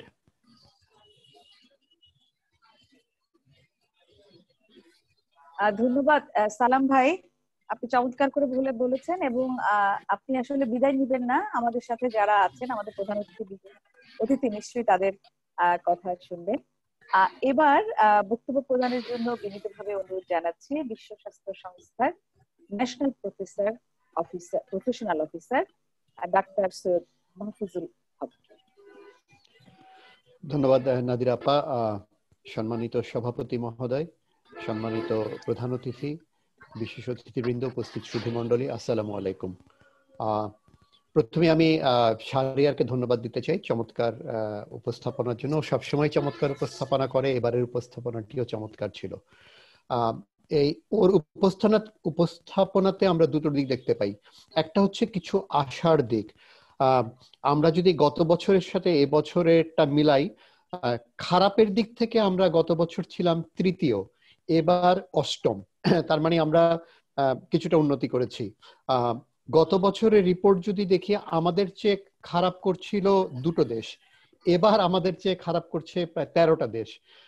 তার মানে ডেফিনেটলি গ্লোবাল পার্সপেক্টিভে, যদিও এবার সংখ্যা বেড়েছে দেশে 57টা, বাট ইন এনি কেস এই রিপোর্টটা এটা শো করে যে ইন্ডাস্ট্রি ইন্টারফারেন্সের দিক থেকে আমরা কিছুটা ভালোর দিকে গেছি, যেটা অত্যন্ত আশার আলো। এবং এর কৃতিত্ব আমাদের বাংলাদেশে তামাক নিয়ন্ত্রণে যারা কাজ করছেন তাদের সবাই। হ্যাভিং সেড দ্যাট, এখনো অনেক দূর যাওয়ার বাকি, অনেক দূরের পথ এখনো বাকি আছে, কারণ এখনো বাংলাদেশের টোবাকো ইন্ডাস্ট্রি ইন্টারফারেন্স খুবই সিরিয়াস। এবং শাহরিয়ার বলছিল যে it's a part of the problem. আমার মনে হয় it is the main problem of containing tobacco in any country of the world, including Bangladesh, যে ইন্ডাস্ট্রি ইন্টারফারেন্স করে পলিসিকে প্রবলেম করে। এখন তাই যদি হয়, কি করতে হবে সেটা কিন্তু শাহরিয়ার চমৎকার করে বলেছে। 1 2 3 4 5 6 7 এই কাজগুলো আমাদেরকে করতে হবে। এখন আমরা যদি একটু ক্লোজলি দেখি যে কি কি করতে হবে, আমরা দেখবো যে most of the steps are to be taken by the government. এগুলো পলিসি ডিসিশন এবং কিছু কিছু লেজিসলেটিভ ডিসিশন এবং সরকারকে করতে হবে। তাহলে সরকার মানে হচ্ছে টপ মোস্ট পলিসি মেকার, ওনাদেরকে কনভিন্স করতে হবে যে না এই জিনিসগুলো সত্যি করার দরকার। এই ব্যাপারে কাজ চলছে। এবং তাহলে কে কনভিন্স করতে পারে? যে আমরা যেটা বুঝি যে একটা হলো যে সিভিল সোসাইটি, যে কাজগুলো আমাদের সিভিল সোসাইটি চমৎকারভাবে করছে এবং আমরা বারবার চেষ্টা করা হচ্ছে সর্বোচ্চ যারা পলিসি মেকার তাদের দৃষ্টি আকর্ষণের জন্য। সেকেন্ডলি মিডিয়াও চমৎকারভাবে বাংলাদেশে চেষ্টা করছে দৃষ্টি আকর্ষণের জন্য। হাউএভার আমরা কিন্তু ফিনিশ লাইনটা ক্রস করতে পারছি না। এবং পারহ্যাপস এই দুটোর সাথে, যেটা তাহিন বারবার বলার চেষ্টা করছিল, যে অনেক সময় এখানে প্রতিষ্ঠানের সাথে ব্যক্তির একটা ভূমিকা থাকে।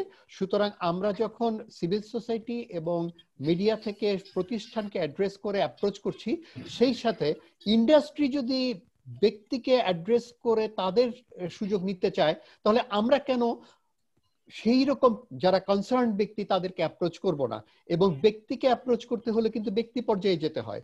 সুতরাং on top of everything what we are doing, perhaps আমাদের যারা মুরব্বীরা আছেন, আমাদের যারা টোবাকো কন্ট্রোলের আমাদের যারা সামনের দিক থেকে নেতৃত্ব দিচ্ছেন, এখানে আরিফিন স্যার আছেন, এখানে সাবের স্যার আছেন, আমাদের ব্রিগেডিয়ার মালিক স্যার আছেন, যারা আমাদের যারা আমাদেরকে পথ দেখাচ্ছেন, তাদের একটা ডেলিগেশন যদি এই অন্যান্য চেষ্টার সাথে সাথে ওনারা যদি এই কয়েকটা পয়েন্ট নিয়ে সর্বোচ্চ নীতি নির্ধারক মহলে যারা কাজ করছেন তাদের সাথে যদি কিছু সভা করা হয়, তাদেরকে যদি একটু দৃষ্টি আকর্ষণ করে অত্যন্ত স্পেসিফিক কিছু যদি স্টেপস আমরা নিতে পারি, সরকারের পক্ষ থেকে নেওয়াতে পারি, তাহলে মনে হয় আমরা সত্যি কিছু পজিটিভ ইফেক্ট দেব এবং আগামী বছর আমরা স্কোর কার্ডে আরো ভালো করব। আপনাদের সবাইকে ধন্যবাদ। আসসালামু আলাইকুম। ধন্যবাদ। খুবই সংক্ষিপ্তভাবে মাহবুব ভাই কথা বলেছেন এবং কিন্তু স্পেসিফিক ভাবে কতগুলো গাইডলাইনও দিয়েছেন। তাহিনের কথা উল্লেখ করেও তিনি আরো কিছু পরামর্শ কথা দিয়েছেন। অনেক ধন্যবাদ।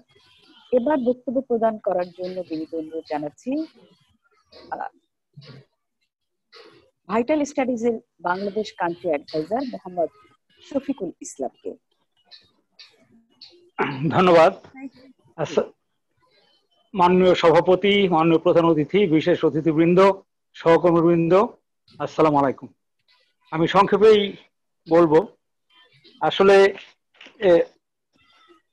Global report on TI interference নিয়ে যে রিপোর্টটি এসছে সেটি শুরু হয়েছে এইভাবে যে if it were not for কোভিড-19, তারপরে উই দিয়ে যে আমরা সবাই তাহলে হয়তো কোভিড-19 না থাকলে সবাই মিলেই হয়তো এই কাজটি করতাম, আজকের সভাটি করতাম, প্রচারটি হয়তো ভালো হতো। আমি শেষের দিকে চলে যাই। যে মূল কথাটি ছিল যে তামাক কোম্পানির, এখানে কিন্তু প্রায় রাজনৈতিক ভাষার মতোই কঠিন ভাষায় রিপোর্টে ব্যবহার করা হয়েছিল, যে তামাক কোম্পানির অশুভ, ধ্বংসাত্মক, নাশকতামূলক, সাবভার্সিভ এফর্টস, এই সমস্ত শব্দ কিন্তু এই রিপোর্টের মধ্যেই আছে। এবং সেই প্রভাবগুলোকে সরকার কিভাবে ঠেকায় এবং সরকার কিভাবে প্রভাবমুক্ত থাকে, এটি মূল্যায়ন করে এই রিপোর্টটি করা হয়েছে। যে এফসিটিসি 5.3 বাস্তবায়ন সরকার কতটুকু করেছে, তামাক কোম্পানির অশুভ ব্যবসায়িক এবং কায়েমি স্বার্থ, যেটা আমরা সাধারণত ভেস্টেড ইন্টারেস্ট বলি ইংরেজিতে, সেটা কিভাবে জনস্বাস্থ্য নীতি সুরক্ষা করতে পেরেছে সরকার, সেই প্রভাব থেকে এটি এই রিপোর্টের মূল কথা ছিল। সেটি ভালোভাবে উপস্থাপিত হয়েছে, শাহরিয়ার করেছে। আমরা র্যাঙ্কিং এর যে সামান্য এগিয়েছি সেটি আসলেই মানে ভালো, কিন্তু তবু ভালো নয়। তো ব্যক্তিকে ব্যক্তি দ্বারা যে কথাটি এসছে তাহিন, মাহফুজ এদের কথায়, সেই কথাগুলো কিন্তু আমাদেরকে অবশ্যই মনে রাখতে হবে। আমাদের এবছরের একটি প্রসঙ্গ আমি বলি যে এই বছর যে ইন্ডাস্ট্রি মিনিস্ট্রি আমাদের একটি এফোর্টকে যে ফ্রাস্ট্রেট করে দিল, যেটা স্বাস্থ্য মন্ত্রণালয় তাদের ব্যবসায়িক কার্যক্রমটাকে একটু কমানোর জন্য যে চেষ্টা করেছিল, সেটি কিন্তু শুধু ইন্ডাস্ট্রি মিনিস্ট্রি আমাদেরকে ফয়েল করে দেয়নি। আমরা কিন্তু আসলে যেটা হয়েছে ঘটনা, মূল ঘটনা হলো যে মাননীয় প্রধানমন্ত্রীর কার্যালয়েরও টেলিফোন কিন্তু এসছে স্বাস্থ্য মন্ত্রণালয়ে। কাজে আমি একটি অনুরোধ রাখবো যে এই ব্যক্তি পর্যায়ের এই প্রভাবগুলোকে ঠেকানোর জন্য আমাদের অবশ্যই মাননীয় প্রধান অতিথি, মাননীয় সভাপতি এবং অন্য যারা গুরুত্বপূর্ণ ব্যক্তিত্ব আমাদের এই কর্মকাণ্ডের সঙ্গে যুক্ত আছেন, তারা সবসময় গিয়েছেন, করেছেন। এখনো আমার মনে হয় যে আবার সে কথাটিকে আমি আবার রিইনফোর্স করতে চাই, আবার বলতে চাই যে আবার সেটি করা দরকার। আমি ভবিষ্যতে আমরা আরো ভালো করব এই আশা রেখে আমার বক্তব্য এখানে শেষ করছি। আপনাদেরকে অসংখ্য ধন্যবাদ।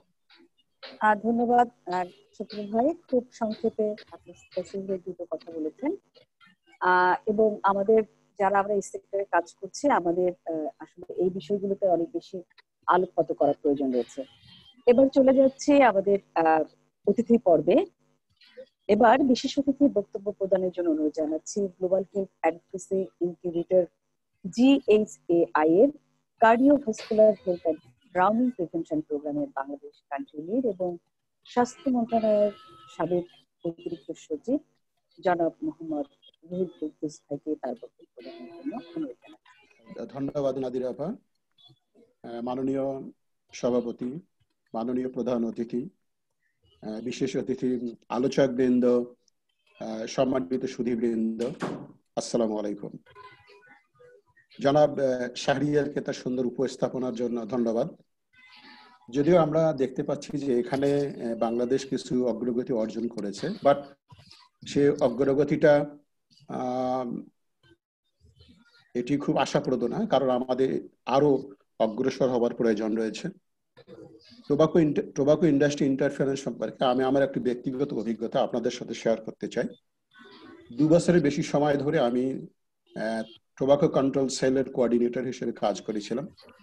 সে সময় আমি দেখতে পেয়েছি যে কিভাবে সরকারের সাবেক সচিব এবং সেই সময় ব্রিটিশ আমেরিকান টোবাকো কোম্পানির বোর্ড ডাইরেক্টররা আমাকে টেলিফোন করেছিলেন যে গ্রাফিক্যাল হেলথ ওয়ার্নিং, যেটি 50% এলাকা জুড়ে প্রিন্ট হওয়ার কথা, সেটি ডিলে করা যায় কিনা তারা আমাকে রিকোয়েস্ট করেছিলেন। এবং এছাড়াও আপনারা জানেন যে 2016 সালের 19শে মার্চ থেকে গ্রাফিক্যাল হেলথ ওয়ার্নিং সিগারেটের প্যাকেটে 50% এলাকা জুড়ে উপর দিকে প্রিন্ট হওয়ার কথা ছিল। সেভাবে আমরা নথি প্রস্তুত করেছিলাম, কিন্তু শেষ মুহূর্তে স্বাস্থ্য মন্ত্রণালয় এবং আইন বিচার এবং সংসদ মন্ত্রণালয়ের ড্রাফটিং বিভাগের হস্তক্ষেপে এটি আমরা উপর দিকে আমরা এটি প্রিন্ট করতে পারি নাই, আমাদের এটি নিচের দিকে প্রিন্ট করতে হয়েছে। আপনারা জানেন যে ব্রিটিশ আমেরিকান টোবাকো কোম্পানিতে সরকারের শেয়ার রয়েছে প্রায় 10%। সেই হিসাবে ব্রিটিশ আমেরিকান টোবাকো কোম্পানিতে মোট পরিচালক রয়েছেন 9 জন।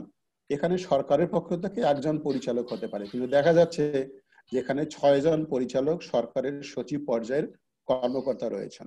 এখানে হচ্ছে যে টোবাকো ইন্ডাস্ট্রির মূল উদ্দেশ্য হচ্ছে যে এই সমস্ত সিনিয়র পর্যায়ের কর্মকর্তাদের মাধ্যমে সরকারের স্বাস্থ্য নীতি এবং তামাক নিয়ন্ত্রণ নীতি প্রণয়নে এটি প্রভাব বিস্তার করা। এই জন্য তারা সবসময় তাদের এই বোর্ডে সরকারের সিনিয়র লেভেলের কর্মকর্তাদের রেখে থাকেন।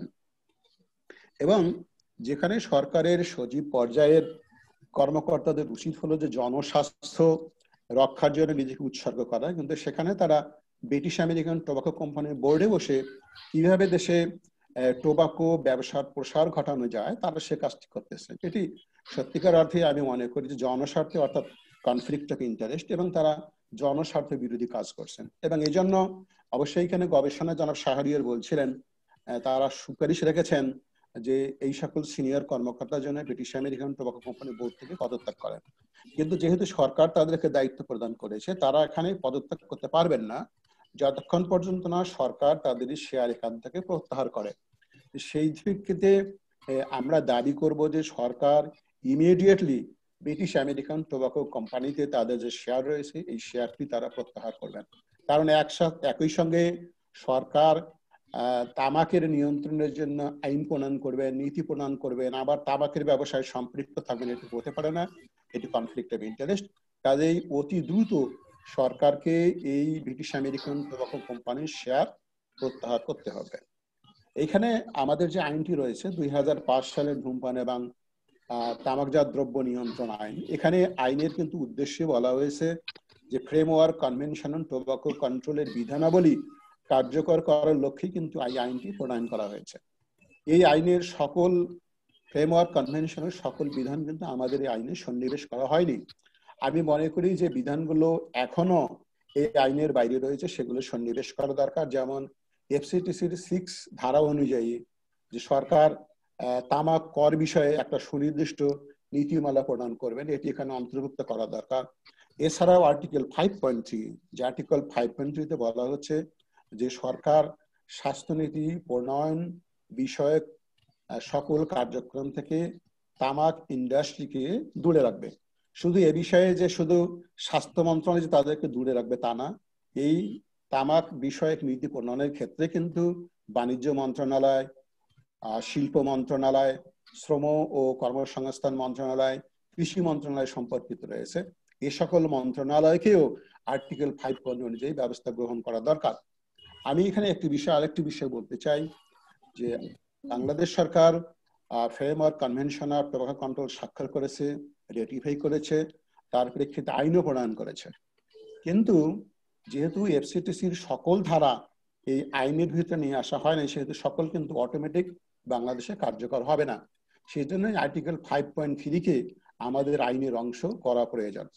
আপনারা হয়তো জেনে খুশি হবেন যে সম্প্রতি স্বাস্থ্য এবং পরিবার কল্যাণ মন্ত্রণালয় ধূমপান এবং তামাকজাত দ্রব্য ব্যবহার নিয়ন্ত্রণ আইনটি সংশোধনের জন্য একটি কমিটি গঠন করেছে এবং কমিটি ইতিমধ্যে কাজ শুরু করেছে। এখানে আমরা আশা করব যে স্বাস্থ্য মন্ত্রণালয় এই আইন প্রণয়নের ক্ষেত্রে তামাক কোম্পানির সকল প্রকার প্রভাব থেকে দূরে থাকবে এবং আর্টিকেল 5.3-কে আইনে সন্নিবেশ করবে। এই বলে আমি শেষ করছি। ধন্যবাদ আপনাদের। ধন্যবাদ রুহুল কুদ্দুস ভাইকে, চমৎকার করে বলেছেন, বক্তব্য রেখেছেন এবং বেশ কিছু পরামর্শ দিয়েছেন। আমাদের গবেষণার এখানে ফলাফলেও সে বিষয়গুলো আলোকপাত করা হয়েছে। তারপর আরো নতুন নতুন করে কিছু দিক নির্দেশনা আমরা যেটা আমাদের পরবর্তীতে যারা আমরা কাজ করছি তাদের নলেজে আসলো এবং তার এই ব্যাপারে আমরা কাজ করার আরো গতি আমরা বাড়িয়ে দিব। আমরা এবারে চলে যাব প্রধান অতিথির বক্তব্যে। তবে তার আগে এখানে যারা আছেন আমাদের ন্যাশনাল হার্ট ফাউন্ডেশন অফ বাংলাদেশের এপিডেমিওলজি অ্যান্ড রিসার্চ বিভাগের প্রধান অধ্যাপক ডাক্তার সোহেল রেজা চৌধুরী দেখতে পাচ্ছি, পিসিসিপির শামীম আছেন, ন্যাশনাল হার্ট ফাউন্ডেশনের শারমিনকে দেখতে পাচ্ছি, আমাদের আর বোন সাবরিনাকে দেখতে পাচ্ছি। আপনাদের কোনো মতামত যদি থাকতো আপনারা টেক্সট দিলে কিন্তু আমাদের এখানকার যারা ছিলেন তারা বক্তব্য দিতে পারতেন। আপনারা যদি টেক্সটটা করেন আমরা একটা আলোচকদের দিয়ে আমরা সেগুলো জানতে পারবো।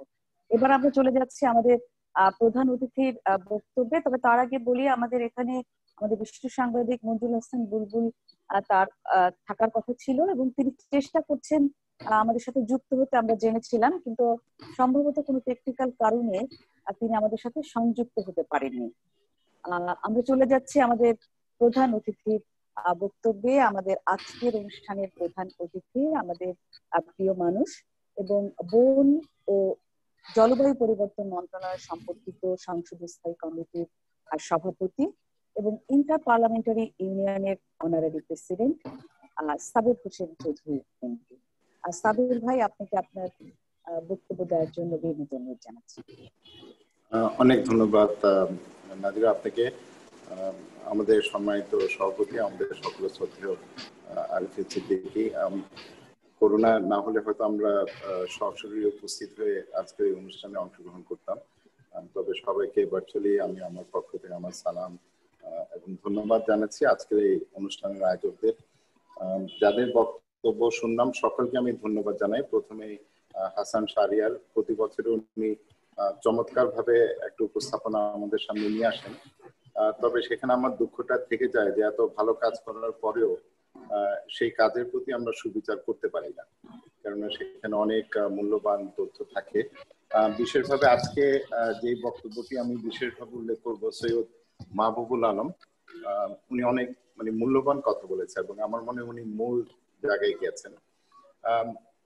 দেখেন, আমাদের তো সবসময় সঠিক কথাটাই বলা প্রয়োজন, বলা দরকার। অনেক সময় প্রোটোকলের কারণে হয়তো সেটা আমরা বলতে পারি না, তবে আমার মনে আজকে এই কথাটা আসলেই কিন্তু বলা প্রয়োজন। এবং আমি এই কথাটা বলছি কাউকে আক্রমণ করার উদ্দেশ্যে নয় বা কারো ভাবমূর্তি ক্ষুণ্ণ করার জন্য নয়। আমার মনে আমরা যদি এই কাজগুলি করি তাহলে সরকারের ভাবমূর্তি উজ্জ্বল হবে এবং যেই উদ্দেশ্যে আমরা বাংলাদেশকে স্বাধীন করলাম, আমরা জাতির জনক বঙ্গবন্ধুর 100 জন্মবার্ষিকী আমরা উদযাপন করছি, যে মানুষগুলোর জন্য উনি সারা জীবন সংগ্রাম করে গেলেন, তাদের প্রতি আমার মনে হয় আমরা কিছুটা হলেও সুবিচার করব।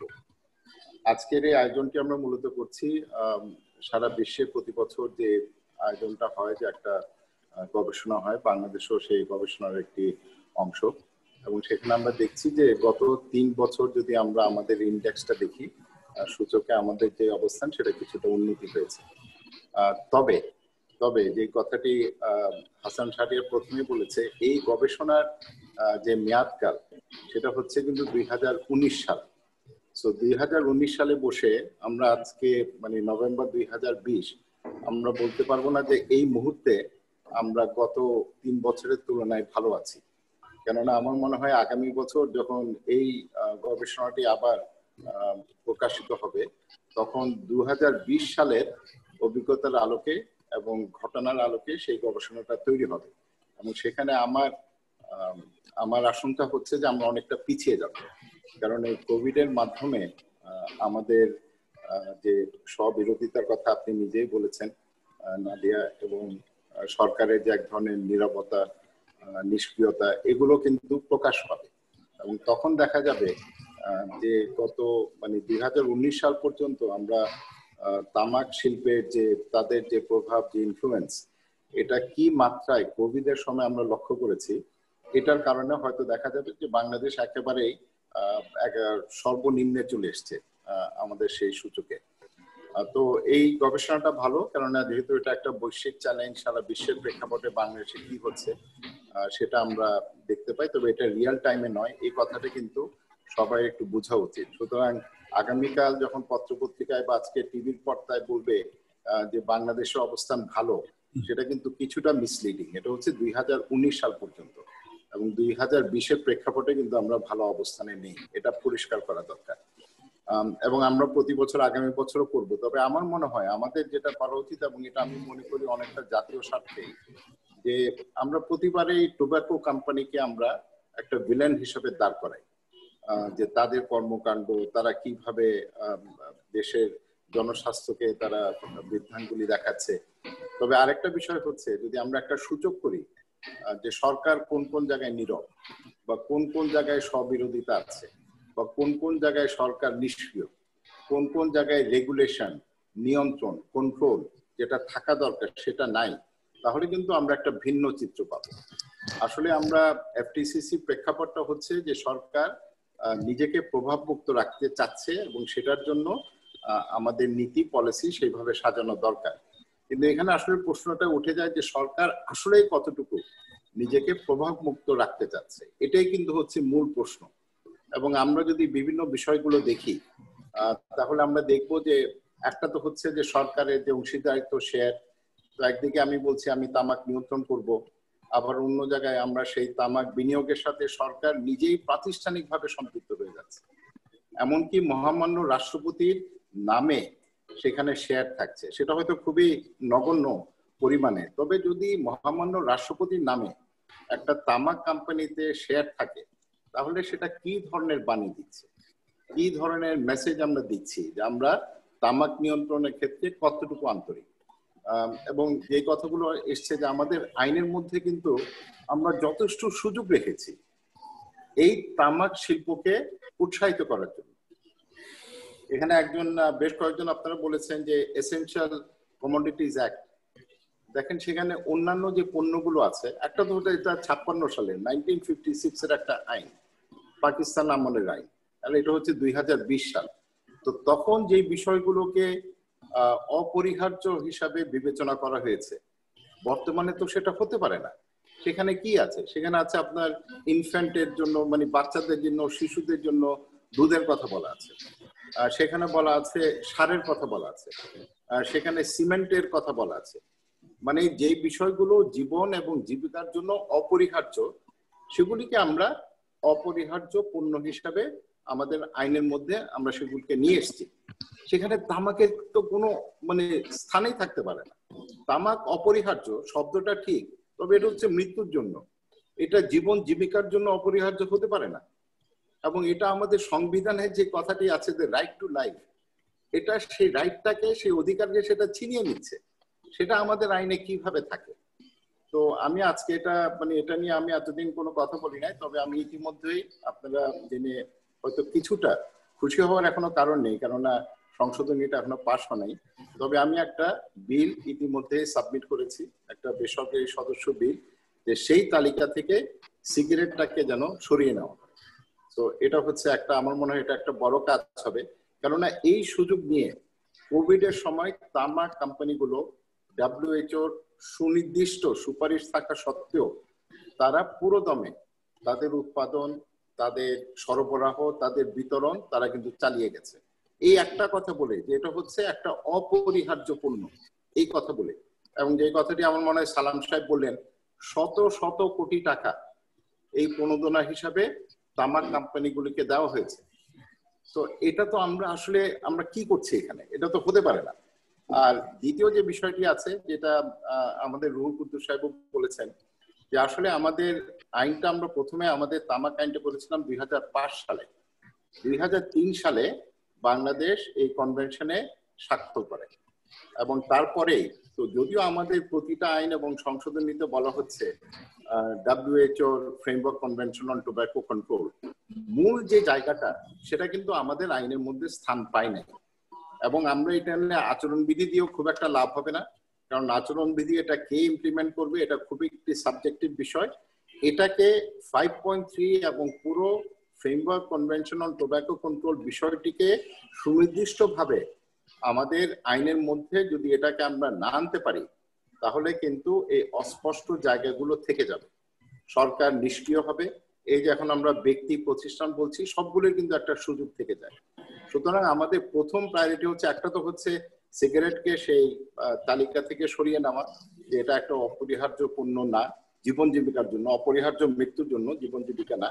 আরেকটা হচ্ছে আমাদেরকে সেই 5.3 এবং অন্যান্য যে আর্টিকেল গুলো আছে সেগুলিকে আমাদের আইনের মধ্যে অবশ্যই আমাদেরকে নিয়ে আসতে হবে, এটাকে অন্তর্ভুক্ত করতে হবে। এটা না হলে কিন্তু আমাদের যে লক্ষ্য এবং উদ্দেশ্য নিয়ে আমরা কাজ করছি সেটাতে আমরা পৌঁছাতে পারবো না।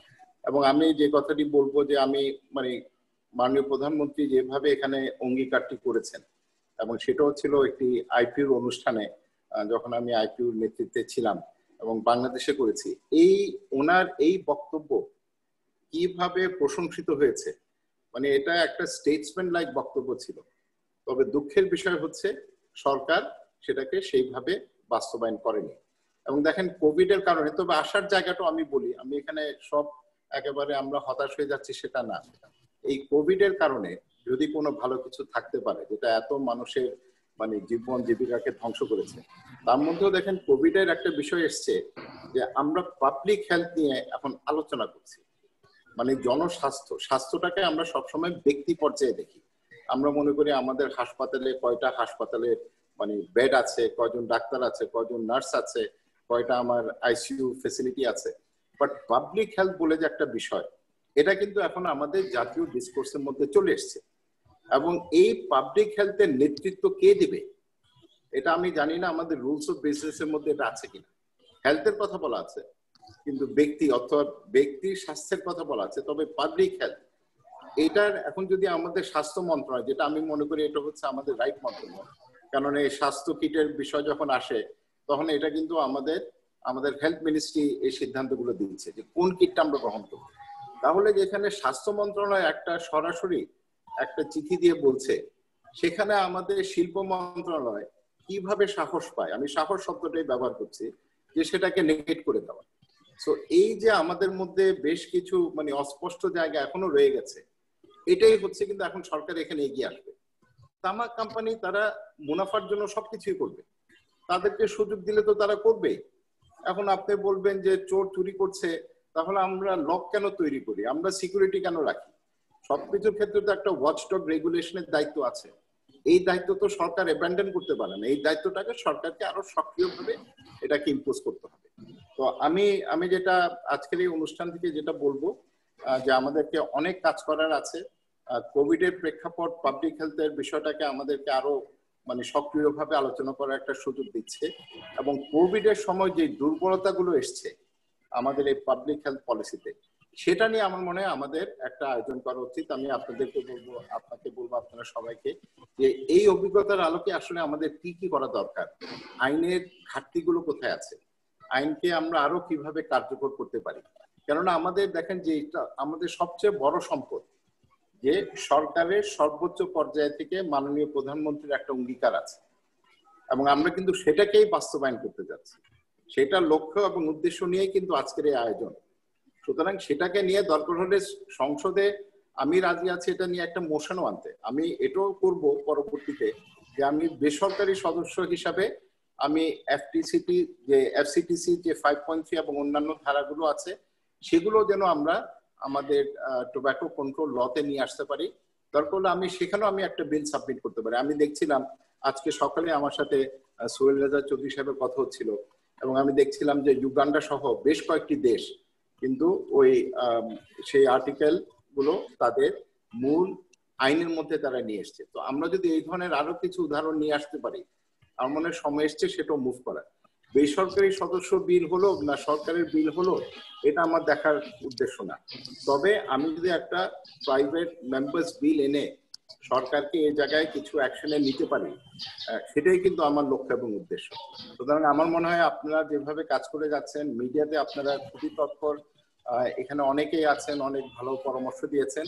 হয়তো আমরা আলাদা একটা আয়োজন করতে পারি যে আইনগতভাবে সংসদে আমরা কি কি করা যায়। আমাদের অনেক মাননীয় সদস্য আছেন যারা খুবই ভালো বক্তব্য দেয়, এবং আমি আশা করব ওনারা ওয়েবিনারে যে বক্তব্যগুলো দেন সেগুলো যেন ওনারা সংসদেও দেন, এবং যখন সংসদে একটা সুযোগ থাকে তারা যেন সেই বিলগুলো আমাদের পাশ করে। কারণ একটা দুঃখের বিষয় আমি বলি, আমাদের অনেক আমি কোনো মাননীয় মন্ত্রীর নাম ব্যক্তিগতভাবে নেব না, অনেক মাননীয় মন্ত্রী এ ধরনের অনুষ্ঠানে এসে, এবং আমাদের আজকের সম্মানিত সভাপতি আপনার সাথে আমি একটা অনুষ্ঠানে ছিলাম কয়েক বছর আগে, সেখানেও কিন্তু ওনার বক্তব্য দিয়ে যান। তবে আবার যখন সংসদে চলে যান তখন তাদের গুরুত্ব অন্যরকম হয়ে যায়, আমি জানি না কেন। তখন তারা মানে তামাক বান্ধব হয়ে যান, তামাক শিল্প বান্ধব হয়ে যান। সো এই জিনিসটা, এই কালচারটাকেও কিন্তু আমাদের বন্ধ করতে হবে, এবং যারা এসে এখানে এক বক্তব্য দেয় এবং যখন সেই বক্তব্যের ভিত্তিতে ওনাদের কাজ করার কথা যখন করে না, এটাও কিন্তু আমাদের বলা উচিত। কেননা আমরা চাচ্ছি সবাই, আমরা চাই জনস্বাস্থ্যকে আমরা সর্বোচ্চ অগ্রাধিকার দিব, সত্যিকার অর্থে একটা তামাকমুক্ত বাংলাদেশ। যে স্বপ্ন এবং যে সাহস আমাদেরকে, সেই স্বপ্ন দেখার যে সাহস দিয়েছেন মাননীয় প্রধানমন্ত্রী, তার সেই স্বপ্ন যেন আমরা বাস্তবায়ন করতে পারি। আপনাকে অনেক ধন্যবাদ। ধন্যবাদ সাবের ভাই। একজন প্রধান অতিথি একটা অনুষ্ঠানে কেবল অলংকৃত করে না, এবং যেটা অনেক সময় আমরা হয়, কিন্তু সাবের ভাই বলতেই চাই যে এই ধরনের অনুষ্ঠানে আপনাকে ডাকাটা আমাদের কাছে মনে হয় যে একেবারে পারফেক্ট চয়েস। এই কারণেই বলছি, কারণ যে পরামর্শগুলো দিয়েছেন এবং স্পেসিফিক আপনি যে বলেছেন যে সিগারেটটাই মানে আমাদেরকে বাতিল করে দেওয়ার একটা ব্যাপার, এবং আর্টিকেলটাই যে 5(3) যে আর্টিকেলটা আপনি আমাদের এবারের লতে যে অন্তর্ভুক্ত করার জন্য আপনি নিজেই তাগিদ বোধ করেছেন, সেটাও আমাদের আজকের এই আন্দোলনে, এতদিনের আন্দোলনের একটি আমি বলবো ভালো ফল। এবং আমরাও যারা এই সেক্টরে কাজ করছি অবশ্যই আপনার সাথে থেকে আমরা আমাদের মানে হাতটাকে আরো বলিষ্ঠ করব, যাতে আসলে আইনে আনা হয়। এবং সবচেয়ে যে বিষয়টা আপনি নিজেও বলেছেন, সমালোচনা করতে মানে আমাদের মনে হয় আরো একটু বোল্ডলি হতে হবে, যে সংসদ সদস্যরাও অনেক সময় যে ভূমিকাটা পালন করতে পারে আমরা কিন্তু আসলে সেটা দেখি না। আর আপনি আরো জানেন যে এইসব ক্ষেত্রে অনেক সময় দেখা গেছে যে তামাক কোম্পানির হয়েও তারা অনেক সময়, বিশেষ করে বাজেটের আগে তাদের যে পারফরমেন্স আমাদের অনেক সময় খুব হতাশ করে, তারা কমিটমেন্টের জায়গায় সেটা থাকে না, এটাও যেমন একটা ঠিক। এবং রাষ্ট্রীয় পক্ষে যে 40 সাল নাগাদ যে প্রতিশ্রুতি, কিন্তু সেইটা করতে গেলে যে ধরনের ইনিশিয়েটিভ আমরা সত্যি দেখছি না। বিশেষ করে বাজেটের আগে যখন আমরা এনবিআরে আমরা যেতে চাই, তখন আমাদের জন্য 10 মিনিট সময় বরাদ্দ যেখানে হয় না, কিন্তু তামাক কোম্পানিদের জন্য তাদের শিডিউল রেখে এবং দিনের পর দিন রাতের পর রাত তাদের সাথে যে আপনার মিটিং গুলো হয়, সেই জায়গাগুলোতেই আসলে আমি বলি যে সরকারের আরো বেশি অবস্থান মানে আমি বলবো দৃঢ় হওয়া উচিত এবং কঠোর হওয়া উচিত। আর আরেকটি জিনিস হলো যে গণমাধ্যম কর্মীরা আমরা চেষ্টা করছি, আমাদের খুব অল্প কদিন আগেও এ ব্যাপারে আমাদের সাংবাদিকদেরকে সেন্সিটাইজ করা হয়েছে ওয়ার্কশপের মাধ্যমে, এবং ভবিষ্যতে আরো অনেকগুলো কাজ করব। এবং আপনাকে পাবো এটুকু আপনার মুখের কথা না হলেও আমরা আশাবাদী এবং আমরা বিশ্বাস করি যেসব ক্ষেত্রে আপনি সহই আমাদের আন্দোলন অনেক দূর এগিয়ে যাওয়া যাবে এবং সরকারের অবস্থানে আর একটু কঠোর অবস্থান নেবেন তার প্রতিশ্রুতি বাস্তবায়নের ক্ষেত্রে। অসংখ্য ধন্যবাদ আমাদের আজকের অনুষ্ঠানের প্রধান অতিথি সাবের হোসেন চৌধুরীকে। এবার আমরা অনুষ্ঠানে প্রায় একেবারেই শেষ পর্যায়ে চলে এসেছি। আমরা শুনবো আমাদের সভাপতির বক্তব্য।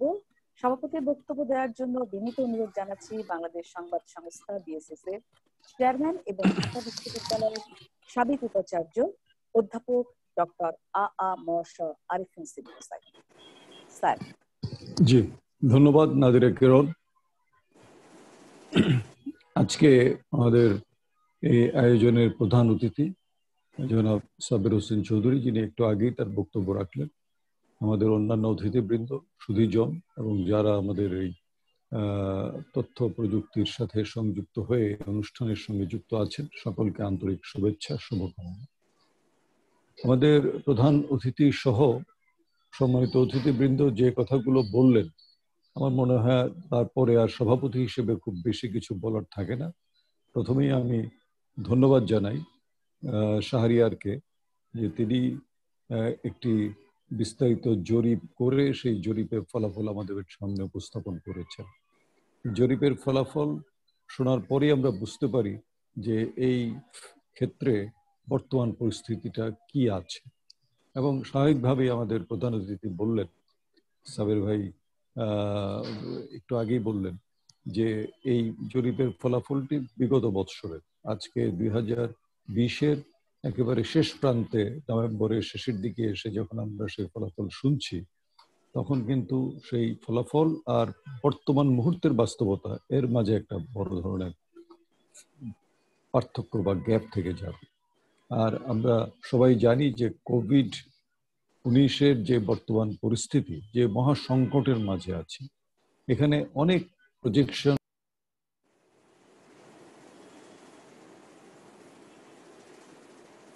কারণ প্রতিদিন আমরা একটা অনিশ্চয়তার মধ্যে আছি এবং এই অনিশ্চয়তা যে কবে কাটবে সেটাও আমরা জানি না।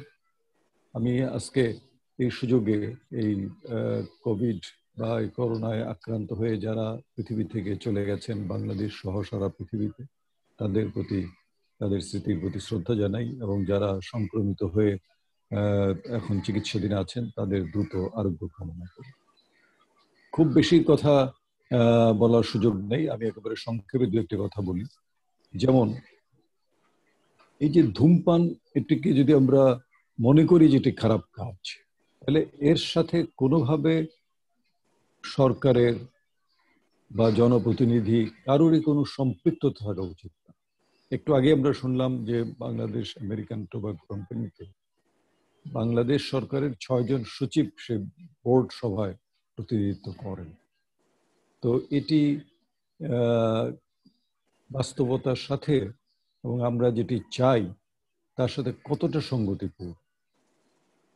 আমার তো মনে হয় যে এই ধূমপানকে নিষিদ্ধ করার জন্য যত ধরনের কঠোর আইন করা দরকার সেদিকে আমাদের যাওয়া প্রয়োজন আছে। কোনো ধরনের CSR যেগুলো একটি কোম্পানিকে প্রচারণামূলক একটা সুযোগ দেয়, সেদিকে তো যাওয়ার কোনো সুযোগই থাকার কথা না। এখন কোভিড-19 যে বাস্তবতা, সেটির নিরিখে এটুকু করা বাধ্যতামূলক করা উচিত যে এদের যে লভ্যাংশ তারা পাচ্ছে তার থেকে একটা অংশ এই রেসপিরেটরি রিলেটেড যে ডিজিজগুলো আছে, এই ধূমপান করেই তো মানুষ কোভিডে আরো বেশি আক্রান্ত হয়ে যাচ্ছে।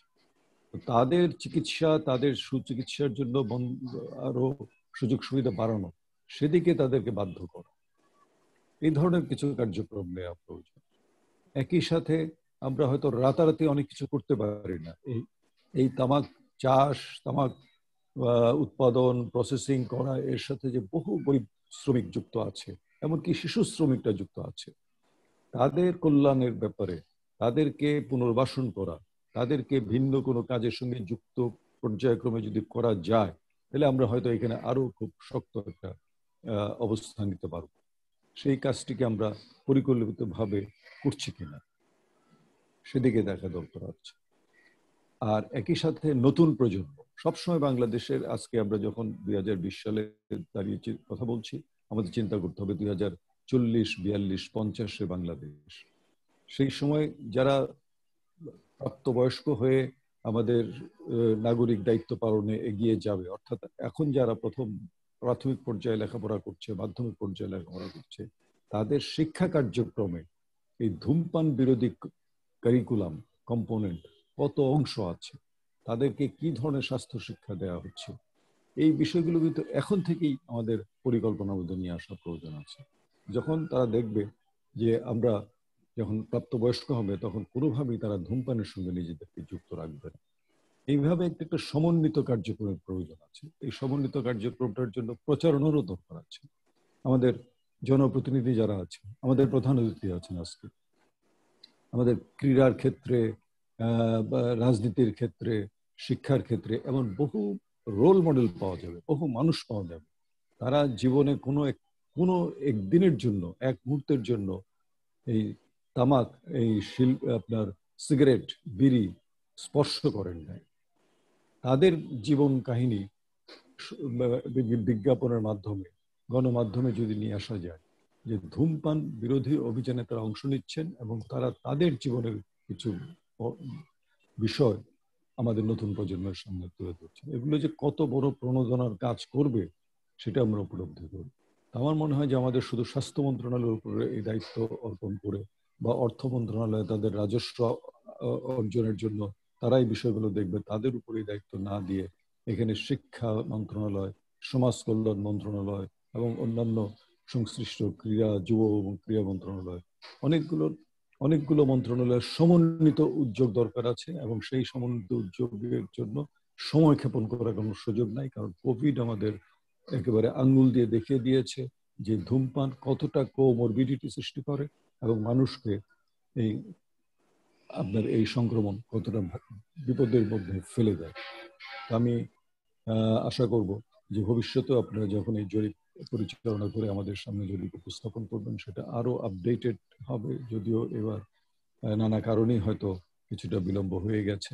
আমি আমাদের প্রধান অতিথি সাবের ভাইকে আন্তরিকভাবে ধন্যবাদ জানাই যে তিনি নানা ব্যস্ততার মাঝেও প্রতিবারের মতোই আজকেও এসেছেন এবং তিনি যে পরামর্শ করে দিলেন, বিশেষ করে প্রাইভেট মেম্বার্স বিল তিনি উপস্থাপন করার যে কথা বললেন, সেগুলো আমাদেরকে আশাবাদী করে তোলে। এটা এমন একটা সমস্যা, যে সমস্যার জন্য আমাদের প্রত্যেকের এখানে সক্রিয় ভূমিকা রাখা প্রয়োজন আছে। শুধু মুখে কথা বললেই হবে না, যেটি প্রধান অতিথি বললেন, যে আমরা মুখে হয়তো একটা কথা বলি, কিন্তু মনে সেটা বিশ্বাস করি কিনা, অন্তরে সেটা ধারণ করি কিনা। আমি যখন কাগজে কলমে ক্ষমতা পাই যে এই সিদ্ধান্তটা নিতে পারি, তখন আমরা নিচ্ছি কিনা, শুধু জনগণকে খুশি করার জন্য কিছু বলে চলে গেলাম, এটিও কিন্তু কাম্য নয়। আমরা সবাই মিলে আন্তরিকতার সাথে ঐক্যবদ্ধ হয়ে এই ধূমপান বিরোধী অভিযানে অংশগ্রহণ করব, এই প্রত্যাশা ব্যক্ত করে আপনাদের সকলকে আবারও আন্তরিক ধন্যবাদ জানাই। আমার সংক্ষিপ্ত বাণী শেষ করছি। আপনারা সকলে ভালো থাকুন, সুস্থ থাকুন এবং কোভিডের এই সংকটকালে নিরাপদে থাকুন। ধন্যবাদ আরিফিন স্যার। এবং এরই মধ্য দিয়ে আমরা আজকের অনুষ্ঠানের সমাপ্তি ঘোষণা করছি। আমরা এখানে যারা আছি আমরা বিশ্বাস করি আমরা স্বাস্থ্য সম্পর্কে সবাই সচেতন। তারপরে করোনার যেহেতু দ্বিতীয় একটি দফা চলছে এবং এই সময়টা একটু আরো বেশি আতঙ্কের কথা বলা হয়েছে এবং আরো অনেক বেশি আমাদের সুরক্ষা ব্যবস্থা নেওয়ার ব্যাপারে বলা হয়েছে। আমরা সেই সুরক্ষা নিয়ে নিজেদেরকে বাঁচাই এবং পরিবারকে সুরক্ষা রাখি। সবাই সুস্থ থাকি, ভালো থাকুন, সবাই আমাদেরকে দোয়ায় রাখুন। এই মুহূর্তে বিদায় নিচ্ছি। আল্লাহ হাফেজ।